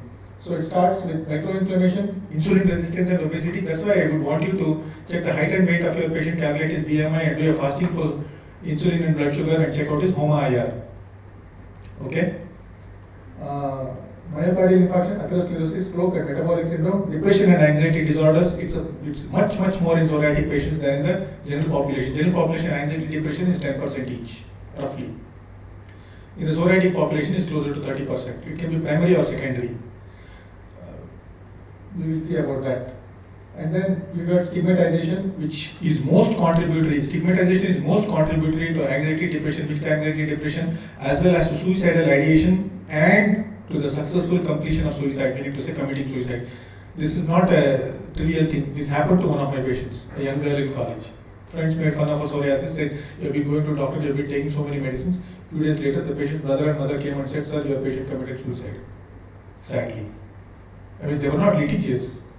They were miserable. For a month thereafter, I was in some kind of a, nonplussed trance. What am I doing kind of thing. So anyway, alcohol consumption, add-on cost, treatment time, treatment satisfaction or dissatisfaction, all these are the issues which come into what you would call as the psoriatic mark. Now, what are the comorbidities? So you can get skin, nail psoriasis, palmoplantar psoriasis, liver, it's called NAFLD, we call it now, non-alcoholic fatty liver disease, as well as drug-induced hepatitis. Then ankylosing spondylitis of the spine, spondyloarthrosis in psoriatic arthritis is very common. Then in the eye you can get uveitis, in the CNS you get depression, in the scalp you can get scalp psoriasis, cardiovascular disease, inflammatory bowel disease and psoriatic arthritis. These are the common comorbidities. This picture is worth keeping in your mind. Now here is the concept of treat to target in psoriasis. What is it called? Psoriasis is a complex disease. It needs for a multidisciplinary, holistic or evidence-based approach. This is possible only in hospital practice where you can send the patient to various departments. But if you are in your clinic and you are doing a psoriasis patient, you have to do this all on your own. You may not be able to treat the diabetes, hypertension or ischemic heart disease, but you should draw the patient and your attention to it and see to it that the right consultant is seen and the right thing is done. This is done by active participation by informing and educating the patient. That's why I said at the very outset, when you talk of psoriasis, talk of the comorbidities as well. Then there can be strict protocols with treat to target and timely detection of comorbidities and referral, patient education, etc. and so forth, because it impacts the skin, the comorbidities and the quality of life. This is called as treat to target approach for personalized medicine. You personalize the care of each patient, not only from the point of view of a psoriasis, but taking into your scheme of thinking all the things a psoriatic patient can be affected by. To summarize, 25% have an increase in relative risk for cardiovascular disease independent of smoking, obesity and hyperlipidemia. Even if they are fine otherwise, with psoriasis alone, it's an independent risk factor. There is a 3x higher CVD risk in severe psoriasis patients than the healthy population. So, this is a psoriatic marks, we have already seen it earlier, so we'll skip this. The pathophysiological pathway, the mediators. So there are increased levels of interleukin 17, also TNF alpha and other mediators which are seen in psoriasis, which leads to keratinocyte proliferation, intralesional angiogenesis, and in atherosclerosis that leads to weakening of the fibrous plaque causing myocardial infarction. We will come to this fibrous plaque concept a little later. So there are different studies evaluating the efficacy of biologics in cardiovascular disease parameters in psoriasis patients. Here are the names of the studies. One is CARIMA, BPES2, and all these. Many of these are, in fact, if you look at the last one, the bottom one by Choi et al., it's a prospective open label follow-up study. They just looked at all psoriasis patients walking into the OPD, like in the Framingham study. They just followed them up prospectively to see what happens before and after. They measured a certain set of criteria before, measured the same thing after a period of time, and demonstrated as to clearly what happens to the psoriatic patient as compared to those who didn't have it. This is a very, very simple study. If we maintain our excellent medical records, I was speaking to Prabhakar just now, this is the kind of thing we can do very, very easily. Now, flow-mediated dilatation refers to, FMD is an important concept, please listen to this carefully. Flow-mediated dilation refers to dilation of an artery when blood flow increases in that artery. Okay? The primary cause of flow-mediated dilation is release of nitric oxide by endothelial cells. They are self-productive in spite of being prone to injury. To determine flow-mediated dilatation, brachial artery dilation following a transient period of forearm ischemia is measured using ultrasound. This is the research methodology. Now, this is the famous CARIMA trial I was talking about just now. The baseline flow-mediated dilation was significantly lower in psoriasis patients than compared to healthy volunteers. At 12 weeks, baseline adjusted mean FMD was numerically higher in patients receiving secukinumab versus those receiving placebo, but the difference did not reach significance at 12 weeks. However, at 1 year, flow meter dilatation was significantly higher than baseline in patients receiving 300 milligrams secukinumab monthly with a significant p-value. So, if you have a patient who is going to receive a biologic, this is one of the things you are going to say. Not only will it get rid of your psoriasis and arthritis, it is also going to protect your heart to a large extent at 1 year. That is why you don't give biologics 3 injections and try to perform magic. Biologics are not meant for dramatic quick cures. Biologics are meant for sustained, safe control of psoriasis, safe from the point of view of comorbidities. Okay, and why are biologics expensive? Why will they never become inexpensive? Because the method of production is very, very complex. You please go to Biocon. They have an entire building set aside for making biologics. Walk through the building, you will understand. The cost can never come down beyond what it is currently. So if you someday think like oral small molecules, biologics will become like 10 rupees a vial, that won't happen, ever. Now, this is the same design of the study that I spoke of. Primary objective was to evaluate the effect of secukinumab 300 mg compared to placebo with respect to the change in target to base ratio from baseline at 12 weeks. That is how much of the target was achieved as compared to baseline. Secukinumab demonstrated neutral effect on aortic valvular inflammation at week 12. Meaning to say, it did not do anything to the aortic valve. It did no good, it did no harm. Secukinumab demonstrated neutral effect of blood markers of inflammation and adiposity, such as what do you call them? Adiponectin, lectin, and CRP, HSCRP, and so on and so forth. Now, what happens to what is the effect of a biologic on a coronary artery plaque? Biologic naive psoriasis patients were recruited. All patients underwent coronary computed tomography of their coronary arteries at baseline and 1 year later to assess the amount of high-risk plaques. The researchers observed the reduction in non-calcified plaque, non-calcified. Once it is calcified, it is done. In fact, if you look at aging from a cardiovascular point of view, in the olden days, we used to think only of atherosclerosis, fat deposition in the arteries, narrowing of the lumen, part of the atherosclerotic plaque falling away, causing distal occlusion, giving rise to a stroke, heart attack, or a renal failure. That was our thinking. But if a patient has no cardiovascular disease, but still gets a cardiac event, what is it? It is coronary calcinosis, calcification of the coronary, stiffening. It is unable to contract and dilate in response to physiological challenges. So once it becomes calcified, it is done. That is being studied fairly extensively these days.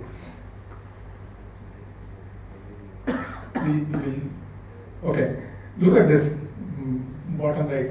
There is a 5% reduction in non-calcified plaque burden on TNF therapy, a 2% reduction in anti-IL-12 and 23 therapy, that is ustekinumab, and a 12% reduction in anti-IL-17 therapy after 1 year, that is secukinumab and ixekizumab. So cardioprotective anti-IL-17s are preferred. Now let us look at this other study. This is called as, in this particular study, what did they look at? They looked at the LRNC. LRNC is lipid-rich necrotic core. In this study, they looked at, to characterize LRNC, the lipid-rich necrotic core of atherosclerotic plaque in the coronary arteries before and after biologic therapy in psoriasis patients over 1 year. So you have got an atherosclerotic plaque on the outside it will kind of fibrose. There will be a fat-rich necrotic interior. So what really happens is that the necrotic interior increases, necrosis, and slowly it comes out, and when it breaks through the plaque, you get a plaque breakage spontaneously in the absence of any event, and you get a distal occlusion. You understand what I am saying? It need not require somebody to run up the stairs or try to do bungee jumping to get a heart attack. Events will kind of decline on their own within the coronaries. That's what we need to understand. So, the effect of biologic therapy, including secukinumab in LRNC area, that is millimeter square with visible images. There was a significant reduction in LRNC area with biologic therapy at 1 year, whereas an increase in LRNC was observed with non-biologic therapy after 1 year. What does this mean? It means that if you reduce the size of that lipid-rich necrotic core, that is the action by which you are mediating the cardioprotective benefit of IL-17. Reduction in LRNC post 1 year treatment with biologic therapy in left anterior descending is what you see in the picture over there. Compare the upper one to the lower one, you can see the improvement. Anyway, this point has been made. Now, psoriatic arthritis. It's a heterogeneous disease with numerous musculoskeletal and dermatological manifestations. Psoriasis precedes the development of psoriatic arthritis in 85% of patients. In the rest, it can come simultaneously, or the arthritis can come first and then the patients develop. Because I get lots of patients referred from rheumatologists who have a patient whom they have classified as seronegative arthritis, and who after a couple of weeks or months or years of therapy have responded poorly and then say I have a skin problem. Then they send me, please have a look at this patient's skin and nails and tell me if this is psoriasis. And then they know it is psoriatic arthritis and treatment needs to become a little more aggressive. At the outset, let's all understand, rheumatoid arthritis is much spoken of. It is a lot more prevalent among rheumatologists. But from the point of view of treating, from the point of view of what my rheumatologist friends tell me, treating psoriatic arthritis demands a lot more medication and attention than treating rheumatoid arthritis. Because when I see them treating rheumatoid arthritis, see that they start off with methotrexate and get off to hydroxychloroquine in no time. And some period, like 6 months or so, and then they are off everything in a good number of patients. But that is not so easy for your psoriatic arthritis patients. It does not happen so easily. Psoriatic arthritis is a lot more recalcitrant than RA. Let's keep that in mind. So, what are the diseases? There is skin psoriasis, peripheral arthritis, enthesitis, dactylitis, that is sausage finger, axial disease, that is spine and nail involvement. Now, how does the transition from psoriasis to psoriatic arthritis occurs? You're all familiar with this particular pathway, so we will skip this. How do we recognize it? It is a collaboration between dermatologists and rheumatologists. Most of the time, you can make a diagnosis on your own. You can use a questionnaire, you can use laboratory tests, you can do imaging. Mostly we do it clinically. If you in doubt, like for example, somebody with psoriasis comes and says, I got only knee pain and swelling, then you are stuck. Is it osteoarthrosis or is it psoriatic arthritis? There you need to take care. But if somebody comes with a sausage finger or a interphalangeal joint or a dorsal and DAP joint or a sacroiliac joint, you know very well. It is psoriatic arthritis. Then, you can use this tool. This is a very simple tool actually. If you want to take a picture, you can do this. It is recommended annually in patients who don't have a diagnosis of psoriatic arthritis as per NICE guidelines of 2012. A total score of 3 or more out of 5 positive indicates a referral to a rheumatologist should be considered. You all have a problem. Should we see this patient or send to rheumatologist? This scale will help you to decide if you can manage it yourself or here are the questions which are listed over there. Okay. Now let us look at this good trial called as the EXCEED trial. Here's the background. This is the only biologic head-to-head trial. Okay, it's a head-to-head trial. They have shown that interleukin 17A inhibitors have a higher efficacy with the treatment of patients with moderate to severe psoriasis and on the skin manifestations of patients with psoriatic arthritis. However, comparative data is lacking on the efficacy of these agents on the musculoskeletal manifestations of psoriatic arthritis and are urgently required. EXCEED investigated whether secukinumab 300 mg monotherapy is superior to adalimumab 40 mg monotherapy as first line VDMARD. V means biologic DMARD treatment by assessing ACR20. This is very easy to do ACR20. I don't know why many of us don't do it. You just go put ACR20 on Google, you'll get the form straight away. Okay. Responsible in a fully blinded trial for the first head-to-head trial for psoriatic arthritis. So here the number of countries, the number of sites, the primary efficacy endpoint at week 52, key secondary efficacy endpoints at week 52 on superiority. So it was a beautifully blinded, and to maintain the blinding, all groups received placebo injections to ensure a consistent number of injections at each visit. Now, if you look at a combined ACR 50 plus PASI 100 through 52 weeks in moderate to severe psoriasis subset, you can see the clear-cut, statistically significant difference between secukinumab and adalimumab. Okay? This is not to decry one or the other. Now, if you were to look at ACR 20 and ACR 50, let's go back one. Don't get confused between these two. This is a combined ACR 50 PASI 100 response. Okay? The next set is only ACR 20 and ACR 50 response through week 52 in moderate to. So if you are looking only at arthritis, adalimumab and secukinumab are comparable. But if you are looking at a combination of arthritis and psoriasis, secukinumab has an advantage. This is what these two things, slides put together mean. Am I clear? Now, PASI 90 and PASI 100 responses, 252 in moderate to severe psoriasis subset, of course, that is obvious. If the combination is superior with secukinumab, obviously with cutaneous psoriasis, secukinumab scores over adalimumab. So, in this subpopulation of psoriatic arthritis patients with concomitant skin disease, secukinumab provided a higher response compared to adalimumab at week 52, etc., and so forth. I told you all those things.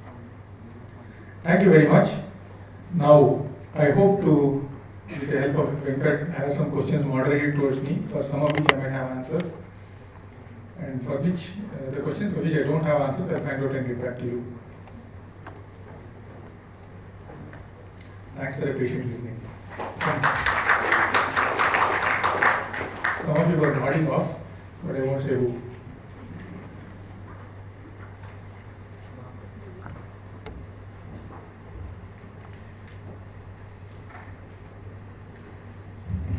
Thank you, Kripa, for that exhaustive lecture. Now, see, the important issue to understand is how the psoriasis management as well as psoriasis concepts have changed and evolved over time. I remember when we were in college, mostly it used to be creams, hardly any systemic drugs. Administration of methotrexate was an event. We would talk that today we are giving methotrexate to this patient. Then it became commonplace, and then we started using more and more systemic drugs. And now the concept of association with comorbidity and the concept whether management of psoriasis can prevent these comorbidities in these patients has evolved. This is not a very straightforward issue. There are questions on both sides of it. So I hope to have a good, enlightened discussion. So the floor is open. Any questions for Dr. Rupa? Now remember, the talk was on comorbidities. The introductory part, he only went through all the drugs to show you how the concept has evolved. So I would appreciate if the questions are focused on the comorbidities, their associations, not just management of psoriasis as such. Any questions?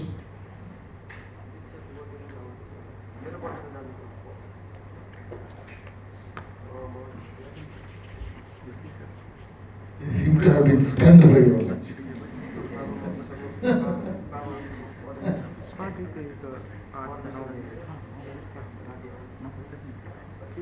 So when you take a cardiologist opinion, like a patient with psoriasis, when you feel that like this patient requires a cardiologist reference for anything, there's any clinical signs like you define like, okay, now the psoriasis patient requires any cardiology.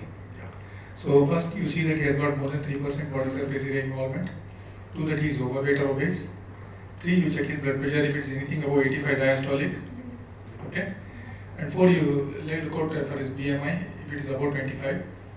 You have done all these things in your own clinic. Then you tell him straight away, this and this is associated, come back to me with a cardiac opinion. That's it. Now, referring to a cardiologist, as you said, in a hospital setting is different, but when you are sitting in a single doctor clinic, if the patient is obese, if there is family history of diabetes, hypertension, etc., it is not that difficult to tell him that this is an additional risk factor, so you should get checked. But if none of it is there, and patient just has psoriasis, how easy is it to convince him to go to a cardiologist? Yeah, that's not very difficult. You just, in your introductory talk on psoriasis, you tell the patient that psoriasis is a genetic disease. We can't fix the gene, so we don't talk of a cure. We can only give you remissions. You don't have to suffer every day of your life. You will come, we treat, it goes, it comes, it goes. But the same gene which causes psoriasis also causes you to put on body weight very easily and for your arteries to suffer as easily. And the extent of involvement of your arteries is equivalent to the extent of involvement of your skin. I mean, these are all very simplistic ideas, but they will understand. Then you say, having put all these things together, given the fact that you are overweight, your BMI is high, you have got a sedentary lifestyle, you have got a psoriasis, and the same gene is known to cause both, I would want to know, since this is there, if the other thing is there. Plus you have checked his blood pressure, that gives him a clue. No, that's what the question was. If these things are there, if he is overweight, if there is family history, then it is not that difficult to tell him. But if none of it is there, now you are saying that you have a disease which you can't cure, and then you are saying you go to cardiologist because I want to prevent heart disease in you. How easy is it to tell him to go there when you can't handle the problem for which he has come to you? See, it is like this. There are published studies which say that the degree of cardiovascular comorbidity, it was somewhere from West Asia. It's a good study. The degree of cardiac comorbidity equals the severity of the psoriasis. There is a clear-cut correlation. In mild psoriasis, it's a small number. In moderate psoriasis, it's a larger number. In severe psoriasis, it's a big number. So, like I answered the first question, if the psoriasis involves more than 3% of the body surface area, that is when we think. We tell the patient whether he does it or not is entirely up to him. We are not telling him that you will have this. We tell him the risk exists. At some point in time, it might be good for you to do that. But if it is got very mild psoriasis, 2 plaques, one each on the elbow, we don't even talk about it if he is an otherwise healthy looking person. Now, anybody on this particular point, referring the patient to a physician or a cardiologist in a patient of psoriasis, do you do it routinely? If so, when do you do it? Is it in the first visit, third visit, 10th visit? Anybody? How many of you routinely refer your patients for detailed investigations of his cardiac profile, etc.? Anybody? What do you have to say?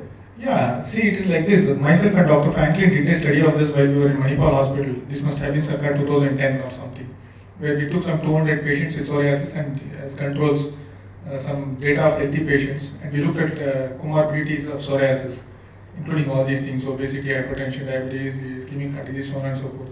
And there is a statistically significant difference. That it exists about it, that there is no doubt. Again, let us clarify.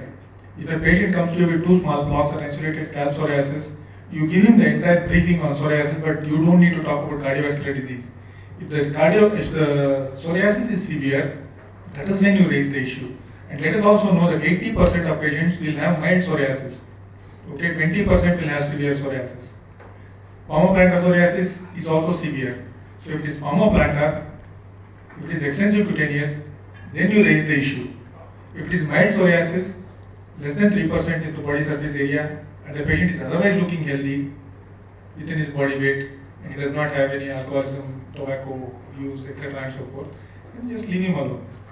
But if you find that here is a patient who has got localized psoriasis, but he is not at all responding as you would anticipate, visit after visit, to topical therapies which have done excellently well with most other patients, there you might have a thing. Because I used to have a German patient when I was in Manipal. He was a lean, tall guy, slightly balding, and I used to give him this thing.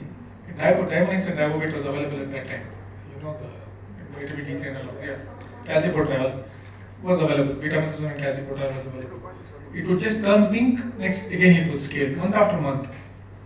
And that guy, incidentally, I just asked the nurse to do a thing. He was hypertensive. He didn't know he had no symptoms. He was significantly hypertensive. He had a diastolic of close to 100.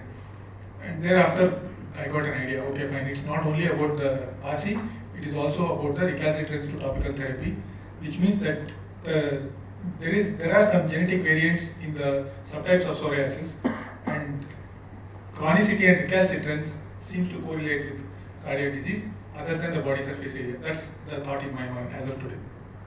Now, in your lecture, you didn't talk about JAK inhibitors. Any particular reason? JAK inhibitors are primarily for psoriatic arthritis, and the correlation between JAK inhibitors and the benefit on cardiovascular comorbidities is not very well worked out. I couldn't get much data on that. Maybe I should go search. Does apremilast have any disease modifying effect over a period of time? Yeah, since it is a down-regulator of PDE4, if you want to keep a patient who has achieved remission in remission, putting him on apremilast for extended periods of time is a good idea. The recurrences and severity of recurrences will come down significantly. As you said, apremilast is a decent drug. It's not a fantastic drug. But its main issue is the initial period when a lot of patients complain and feel like stopping it. Yeah. Now, does giving any antacid or any other drug to prevent the issues, does it work with that or is it independent of it? No, in some patients they do respond. If you give stuff like domperidone and things like this, it does help. You can give an anti-nauseant and it does help. But having said this, let me tell you, in my own practice, anywhere from 10 to 20% or 15% roughly patients just cannot tolerate apremilast at all. They're just not candidates. You do what you will, they just can't tolerate. That number we have to accept. I agree with that. Probably that is one sad fact about it, that fairly decent drug which you can give it for a very long time without bothering much about the side effects cannot be given to a fairly significant number of patients. I think that's one pity. Now, do you think acetylcholine over the years has been underutilized? Yeah, it has been underutilized. There are two specific situations where acetylcholine, chronic stable plaque psoriasis, you put him on methotrexate, he's fine. You get him off it, once he's in remission, within 2 weeks he gets it back again. And you want to do rotational therapy, you don't want to be on methotrexate indefinitely. You just start acetylcholine in a small fixed 25 mg dose, add up NB, UVB, fantastic. You get a good remission. Not a permanent remission, a decent remission. That is one situation. NB, UVB with narrowband and NB, UVB with acetylcholine. The other is palmoplantar psoriasis. For palmoplantar psoriasis, acetylcholine is my go-to drug. There I straight away give the full dose, that is 0.5 mg per kg body weight. Lower doses don't work. No point experimenting with 25 mg. I agree with this. I use a lot of acetylcholine for palmoplantar psoriasis or for that matter even keratoderma also. There is nothing like acetylcholine. So just a question here, how many of you routinely use acetylcholine in practice? That's not a good number considering that it is a 25-year-old drug. That's the point. So now, for some reason, the drugs lose their fancy. It becomes less fashionable to use some old drugs. So you go after acetylcholine, you go after apremilast, you go after tofacitinib, and then you tend to forget about acetylcholine. Probably that's what is happening. And the surprising thing is there are so few companies which seem to manufacture acetylcholine. It never got the fancy of the pharma companies. Only one. I haven't understood why. And the cost hasn't come down over the years. Because there's only one manufacturer. It's pretty much the same. The cost of everything has come down, but this drug is the same. I haven't understood why. Maybe they haven't understood how useful a drug it is. Yeah. If you know exactly where to use it, it's a wonderful. It's not wonderful in all of psoriasis. I mentioned the two situations. 25 mg with NB, UVB, palmoplantar psoriasis. These are only two things. They are fantastic. Yeah.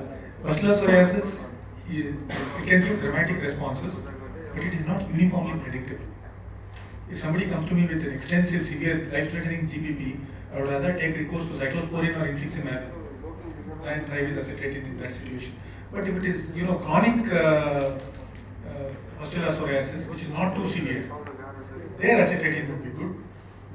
And if acetylcholine fails, the next go-to drug would be secukinumab. You mentioned that secukinumab or similar drugs are not for dramatic immediate improvement. You give it long term, basically to provide better long term life quality, prevent cardiac comorbidities, etc. Now, and also stay away from target organ damage, bone marrow, liver, kidney. yeah. So now the studies which you showed its effect at 1 year. What happens after 1 year? Do we have more long-term data? No, that we don't have it yet. That we'll have to wait and see. I think there may be some data for ixekizumab. I need to look it up. What is the 1 year cost of secukinumab? I tell all my patients, I can't recall offhand, but if I'm going to start a biologic, I tell the patient, I'm going to start you on a biologic, and the cost will be anywhere between 1.5 to 3 lakhs per year. I don't know the exact cost, but it is 1.5 to 3 per year, depending on the biologic. If you are ready for this kind of thing, then we will talk about it. Because we should give them the Shouldn't it be more than that much? No, it doesn't generally exceed 3 lakhs. Generally it's 1.5 to 3. As of today, if you put all the biologic on the board, it is 1.5 to 3 per annum for 1 year's continuous treatment, because you get lots of offers from the companies. What happens after 1 year? What do you tell them? See, How about preventing my wife after this?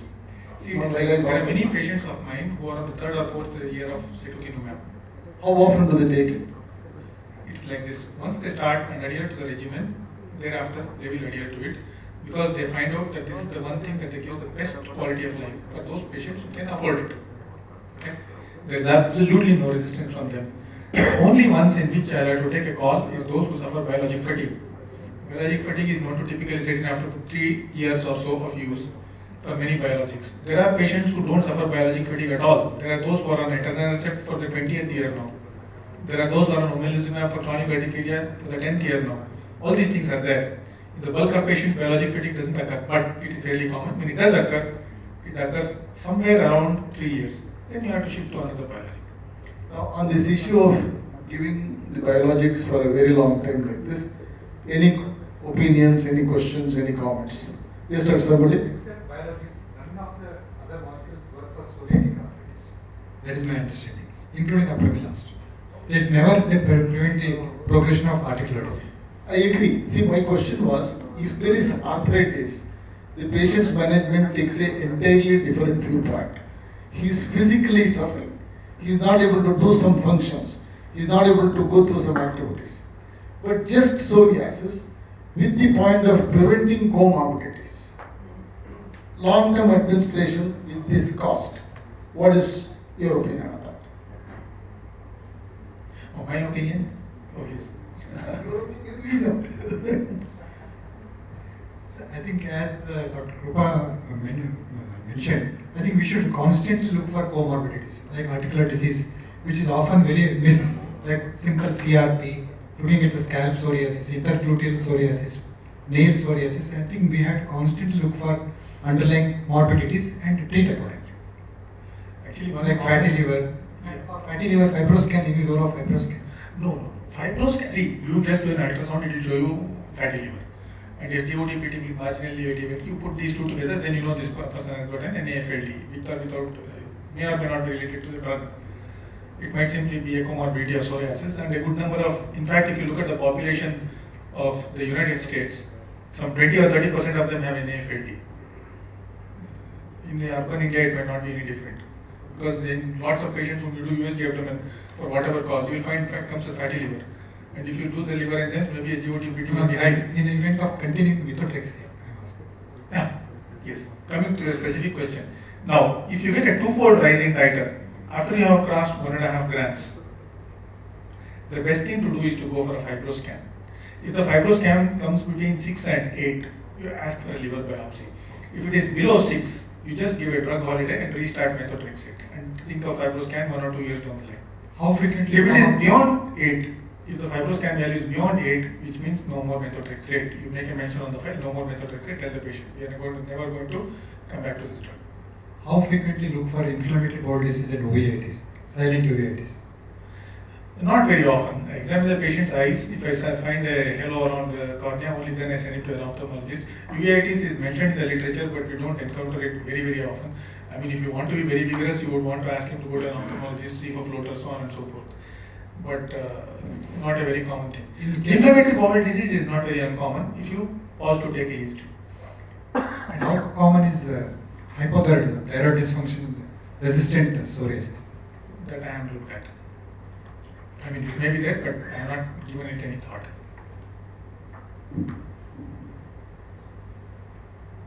Any other questions? Actually, I thought there would be a lot more questions on this. I am a little surprised. Yeah. Methotrexate seem to be having cardioprotective. It has. That I showed you a slide already. Yeah. It has.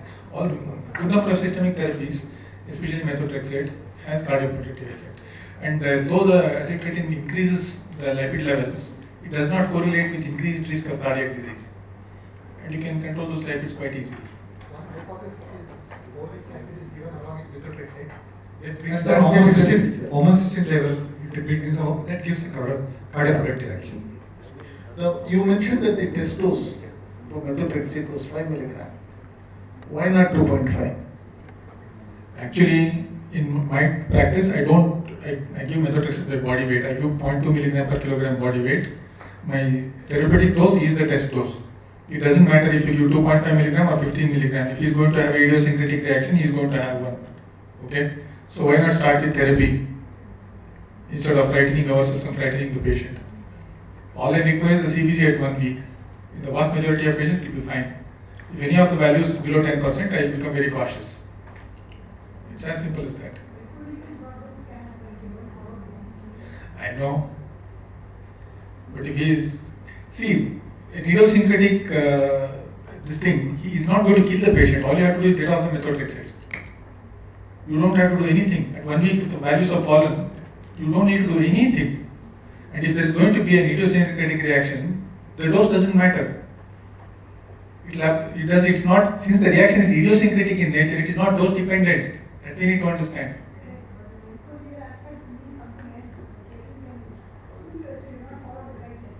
Not, I just ignored it. Fine, if you all want to give 2.5 mg, please do that.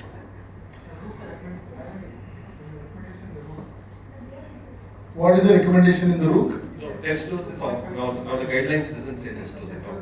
Gone. I think it's gone, sir. Recent guidelines, if I'm correct, the test dose is not recommended at all.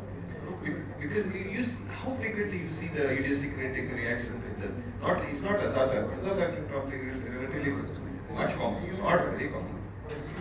But I think the recent AAD guidelines, if I'm correct, Does AAD will have any guideline? The psoriasis, It's do a you have guideline, anything on but this? some time back it was published. Recently, I'm sure it's not there.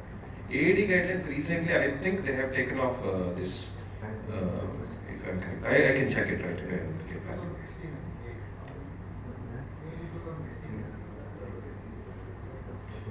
Let me ask a simple question, if I am permitted. Before starting Dapsone for a condition other than leprosy, how many of you do G6-PDH? Could you please raise your hands? How many of you repeat LFT at day 15 and day 30 after starting Dapsone?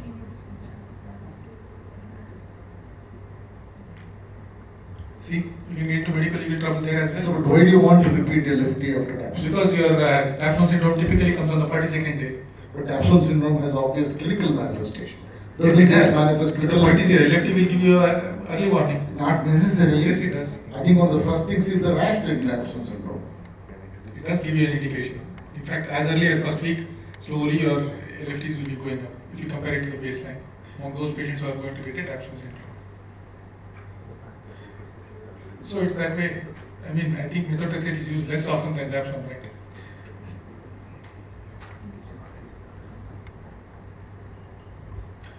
Any other question?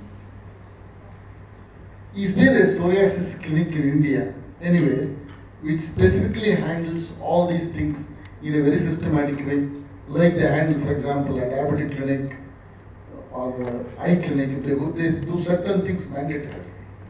Our colleague is there in Hyderabad, the elderly gentleman. He does it? Parsad. I think he has something like that. Yeah, I think Dr. Parsad, yes. Achala. Anchala. Yeah, Anchala Parsad. Achala Parsad, yes. That is something which one has to look at. That patients come with a specific purpose, that they will do all this, and that is probably one way to handle this. That he does in one-man show. He has a clinic, he's just general dermatology, but the bulk of his work is psoriasis. Okay, now if there are no other questions, it's time to end here. This is a topic I think which we will deal with more and more. I think one of the main reasons why more people don't use biologics is simply the cost. And it is not covered by insurance as it. IADBL did take up this issue, but in my opinion it has been a half-hearted attempt. And I hope that Manjunath Shanai will take it up more energetically. He didn't listen to it. Or he's intelligently keeping silent. So it is not easy to get insurance cover, and unless that happens, administration of biologics on a long-term basis is rather difficult for most patients. Thank you very much for coming on a Sunday evening. I hope that we all have learned something. I hope that it has been an educative session. Thanks to all the faculty who came here, spent their valuable time teaching us. Thanks to the Glenmark team for their effort in taking up these diverse topics, a little offbeat, and I hope that there will be lessons from this for them also, for the sessions in other cities. Thank you so much, and I think a very palatable dinner awaits all of you, and those who want to have a cocktail also, that also must be available. And very soon new guidelines will come probably with NMC frowning upon pharma participation. So enjoy the day today. We don't know what will happen in future. Thank you.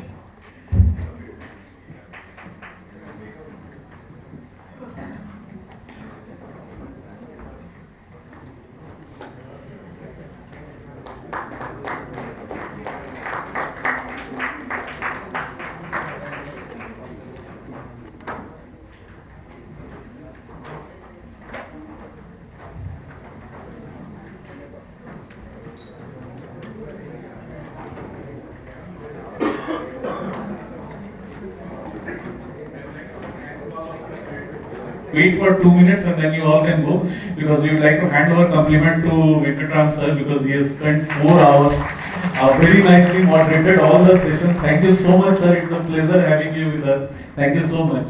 So I would like to call Mr. Vaidhi, who is our sales head India, to thanks all of you.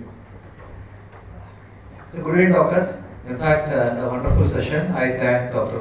Venkatramana Mysore for this wonderful, moderating this session and leading us with fantastic topics. And also thank Dr. Manjunath Chennai for leading us through good information on these antifungals, Dr. Krupa Shankar and Dr. D.A. Satish, psoriasis and emollients. It was really wonderful, and thanks Dr. Madhu also in absentia for a wonderful session on about antifungals in special case population. So at Glenmark, and I believe we at your end also, for us patient centricity is something very important, and we always work keeping patients in mind. And in this scenario, AlloSkin has been introduced in coordination with IADBL. My request is please try and share this benefit with your patients, and we'll just put a QR scan code. You can just scan it and see how much it responds and how it is beneficial, so that you can share those experiences with your patients. So this is the first interaction of AI chatbot in coordination IADBL Glenmark has released. Similarly, we are very innovative in terms of keeping patients in mind. Many good products also we have introduced. So antifungals compliance is one of the very important things. We have introduced Sintran SB 2 years before, which has a better compliance and better drug concentrations and better efficacy with good results. In addition to that, we have introduced Maxrich P with physiogel as an ingredient first time in India. I request you to please try this as a co-prescription with Aprizo, methotrexate or with cyclosporins. You can see a wonderful response. With this, I thank you all for the patient hearing and your presence here for this program. Thank you so much. And dinner is there as well as cocktails is served right behind you. Thank you.